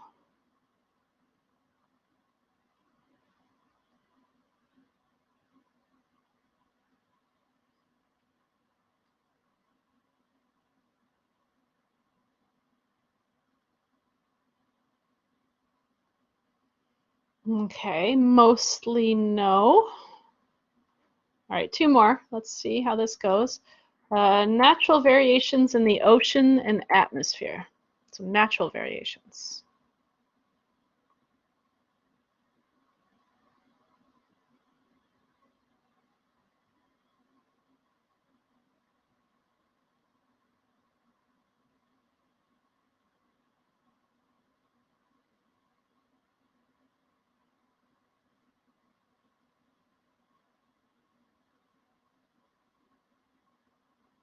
Okay, split on this one. Interesting.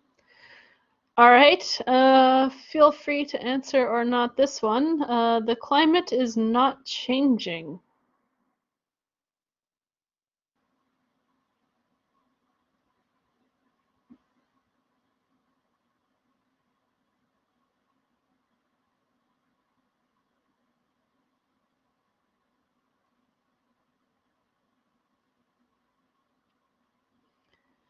Okay, most people think the climate is changing, especially after that lecture. I would hope that you would agree with that one. Okay, yeah, double negative might have thrown some people off. Okay. Yeah, sorry about that. For clarity, anyway. What do you think out of these options has contributed the most? Type in A, B, C, D, E, F, or G.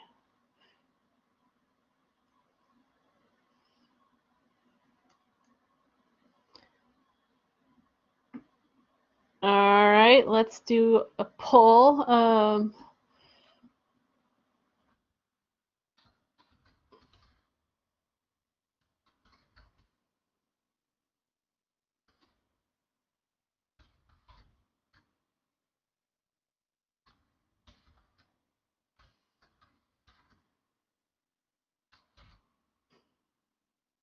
Okay, let's try it this way.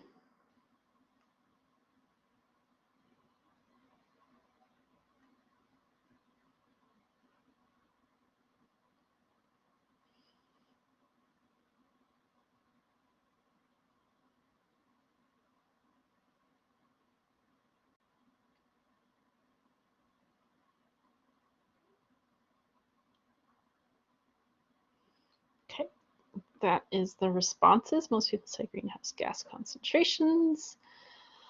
Okay, let's show some answers here. The answers are all of these have driven changes in Earth's climate. So solar cycles, this is our sunspot cycle. It's a very regular cycle, and it does on shorter term cycles affect Earth's climate.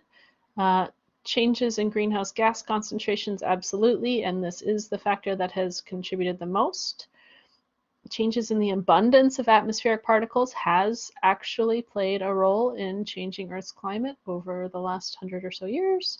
Land use, land cover, I think most people got that. Volcanic eruptions, they aren't comparable to anthropogenic emissions, but they do change the climate. Changes to Earth's orbit has not mainly driven changes over these timescales. And certainly there are natural variations that are contributing to these things. Again, they're not necessarily at the same level as anthropogenic changes, but there are still natural variations. So at the very beginning of this, I asked you to write these down for yourself, and I suggest just going over and thinking about these things and their relative impacts. So the last thing, I'm not going to play it, but I posted a really cool Bill Nye video. It kind of went viral, so I'm assuming most of you have seen it, but I also posted it on Quarkus. And the important thing here is to watch him and see how he actually communicates climate change, which is a very complex topic. And to just understand as we go forward as future scientists and as the general public and as educated people, learning how we can do a better job communicating these things more effectively, and not just climate, but any kind of science. And Bill Nye is fantastic at that. So that is all for this week. There is one more lecture next week, and we'll look at biogeochemical cycles, and we will also talk about active participation. So now that we have finished climate, there is a quiz and an assignment to do. Does anyone have any last questions about climate change? We also have labs this week.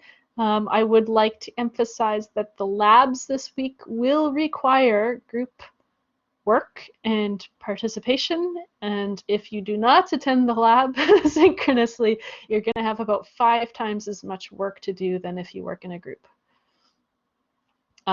So that is it for this week.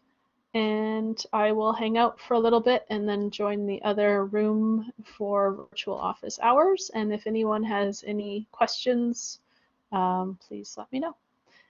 And I'm going to stop recording now.